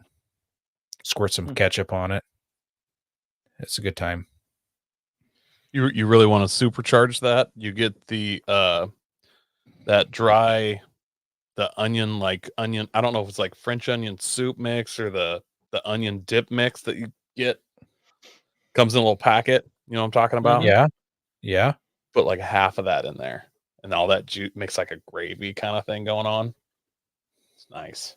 And then mine would be an excellent side to that meal, because it's not really a meal in itself. What can be, but it's really just a good side. And it's just a buttered baguette. Now, don't get me wrong, it sounds simple, but when done the right way, it is just absolute gold for the little addition to a good meal. So you take a baguette, and you're looking for that baguette that's always like the one in the movie that's always sticking out of the brown paper bag that the lady's carrying. That's the baguette you're looking for. And after you finish beating each other with the baguette, you're going to take it, cut it in half, and then cut it in half long ways like a sub sandwich. Open it up, and then you need butter, and you need large amounts of butter. So for maybe a 12-inch baguette, 2 sides, it's probably about half to 2/3 of a stick of butter. It's a pretty heavy ratio, because you got to get that right. And you cut that stick of butter lengthways, so you get long, thin slabs of it, and you layer those all inside. Then you stack that together and you grill it on top of the fire. And then make sure you keep rotating it as you go, because you want that butter to really seep into the bread. You don't want it to escape because it seeps in. You also have to be careful. Butter's flammable when it gets hot enough, and I've over toasted, we'll say, some loaves of bread or some baguettes Over rather, toasted, yeah. over toasted because there begins to be accelerant hitting the flames. But flip that around, let it cool just a tiny bit until it's nice and toasted to perfection, and it is wonderful, especially when it's cold outside. It's so good. Have you ever then opened that and just thrown a couple slices of bacon in there? I have Doped not it? done the bacon thing yet. I kind of just discovered how good this tasted around the camp just recently, so I'm definitely gonna have to add the bacon to it. I like it. Well, I got 2 recipes here, and then one just I'm going to mention if you haven't tried it. If you ever like grilled, either you grilled like corn on the cob in the husk on like a Traeger, whatever. You can do the same thing camping. You just pour some water kind of in the husk, try to get water in that husk, and then put some tinfoil around it, try and get a little water in there and wrap it up real good. And you can cook that on the coals, and then you get it out and like it cooks inside that husk, and then you dehusk it, shuck it. Like that's how they do it. They do a lot of corn shucking in Iowa, right? Or is that Nebraska? I don't know. They do it in Ohio too, actually. Yeah, you shuck that corn, shuck the daylights out of it, man. And then I'm not a big corn eater. I'm a corny guy, but not a huge fan of corn. It seems pointless to me. Doesn't really provide nutrients, apparently. But Makes good fuel. Far as I can tell, my body's not really using the corn. So I don't eat a lot of it, but I do like it like fire roasted like that. It's really good. But I got a couple desserts for you guys. I've probably talked about these on the show, but I'm a big fan of both these. So first one's hobo apple pie. You need an apple. Dealer's choice. Doesn't really matter. Just not that one that Snow White ate. That's a bad one. But any other apple besides that one should work. And then about 2 tablespoons or so of brown sugar and a little bit of cinnamon. And I got like an old like barbecue seasoning thing and just did a brown sugar cinnamon mix in that and have it in my camper just for this. Take an apple, core it, and honestly, I've made these at home. The best way is to use that spiral cutter where it cores it and spiral and peels it all at once, but I don't bring that camping. So I'll just take my knife, kind of hack, core it, peel it, and then I try to spiral cut it. And I usually end up stabbing myself, or just it breaks and I drop it in the dirt and I get angry and I end up chopping a bunch of pieces. But if possible, try and just kind of make some slices in it, set it on tin foil, drop that brown sugar and cinnamon, kind of coat the outside, put it inside the core. You got a little cube of butter and throw in there, can really liven it up too. And then wrap that up real good. And then the key for me on this is when you wrap that up, give yourself a little tinfoil handle somewhere to move around because apples roll a lot. So you get yourself a little handle on there to bump it around, really helps. Put that in the coals. 10 minutes. You can burn it pretty easy. Apples cook pretty quick, but you got hot coals rolled around for about 10 minutes maybe, and pull that thing out, and it tastes like apple pie filling. It's delicious, and it's super easy, dry ingredients. Yum. And then the other one is a Dutch oven recipe, and it's probably the one I'm best at, and I'm still not even that good at. But this I one, think the last time you tried to make this, it failed. Well, it didn't fail. It just took like 12 hours. But yes, I was trying to cook it with hot rocks, not coals, and it just didn't work. But it works good cooking it with coals. And I've got I guess it wasn't a failure. It just took a long time. Yeah, it took way too long. And it's called a Dutch oven dump cake, and it's super easy. You, depending on the size of your Dutch oven, I have a large one, so I'll double this. But you're just going to want a can of whatever pie filling you'd like to make, and then a box of whatever cake you like, and then a 12-ounce can of whatever soda you think would go best with these. So I like to do like a Dr. Pepper and chocolate and cherry. Lots of people do like a apple lemon Sprite, or a white cake, yellow cake Sprite. I've heard that root beer works really good. You won't taste the soda. It's just basically like adding moisture and sugar. And then you'll need a stick of butter or 2 if you're doubling it. But Take that butter the inside of your Dutch oven, dump all your fruit in there, dump the cake mix dry. Just dump it in there and then pour your pop on top and then just, get her hot. 20, 30 coals. Yeah, 20, 30 coals. Let it go for a half hour. It's not going to be done when you check it because it never is. It's just, for me. And then you'll get some new coals and go probably another half hour and it'll be fine. And it's going to be delicious, but you can literally any box store cake mix you can use and you don't have to mix it up. So you don't need to worry about a mixing bowl. And it's all you're going to get dirty is your Dutch oven. And if you don't burn it, it actually is pretty easy to clean out. And it's absolutely delicious. So I've never had one that was bad that I couldn't eat. All right, guys, that pretty much wraps it up. If you can't menu plan off of this episode, you're doing something wrong. Or you can just get 12 Domino's pizza. They're $5 a piece. Stack them in the back seat. They're good like French fries. The first 4 minutes and much worse after that. But they're edible for days. So they don't have to be refrigerated. Mm-hmm. Well, I think I've never asked, but I've ate them days later and I didn't die. So absolutely, yeah. Next week, guys, we're going to do an episode all about us. Hopefully Ben is recovered by then. If not, you guys are going to learn a lot about Josh. That's so that's what we're doing, guys. Yeah, and this is probably the second longest episode we've ever recorded, and actually this will probably be the longest one that we ever air in one single show. This is definitely a long one, but a lot of very important information in this episode. This is probably one of the most information-packed episodes that you could ever listen to. You take anything away from this, realize that Kia may or may not release a ladder-on truck frame. Yes. Possibly, almost certainly, maybe. They could come out with a new SUV that may or may not be off-road capable. And if by chance you start the podcast from the back and listen to them in reverse, skip the news. You won't miss anything. We do... honestly, though, I do really appreciate you guys sticking around. There's still several of you. There's 6 of you in the live viewership here still. So we appreciate you guys. Thanks for watching us. Make sure you're sharing us with a friend, helping us grow. God bless America.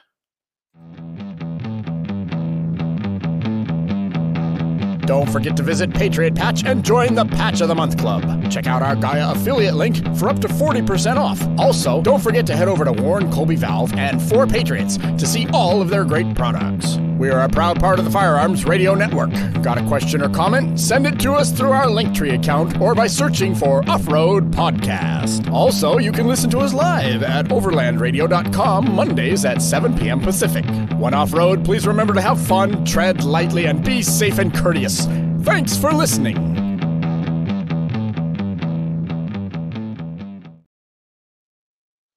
Josh, I want to thank you for coming on the show yesterday and being with us. I know. It was a 2-day episode we got going here. It was 2 days for you. Yeah, it's now Tuesday for you. So thanks for joining us. Happy to be here.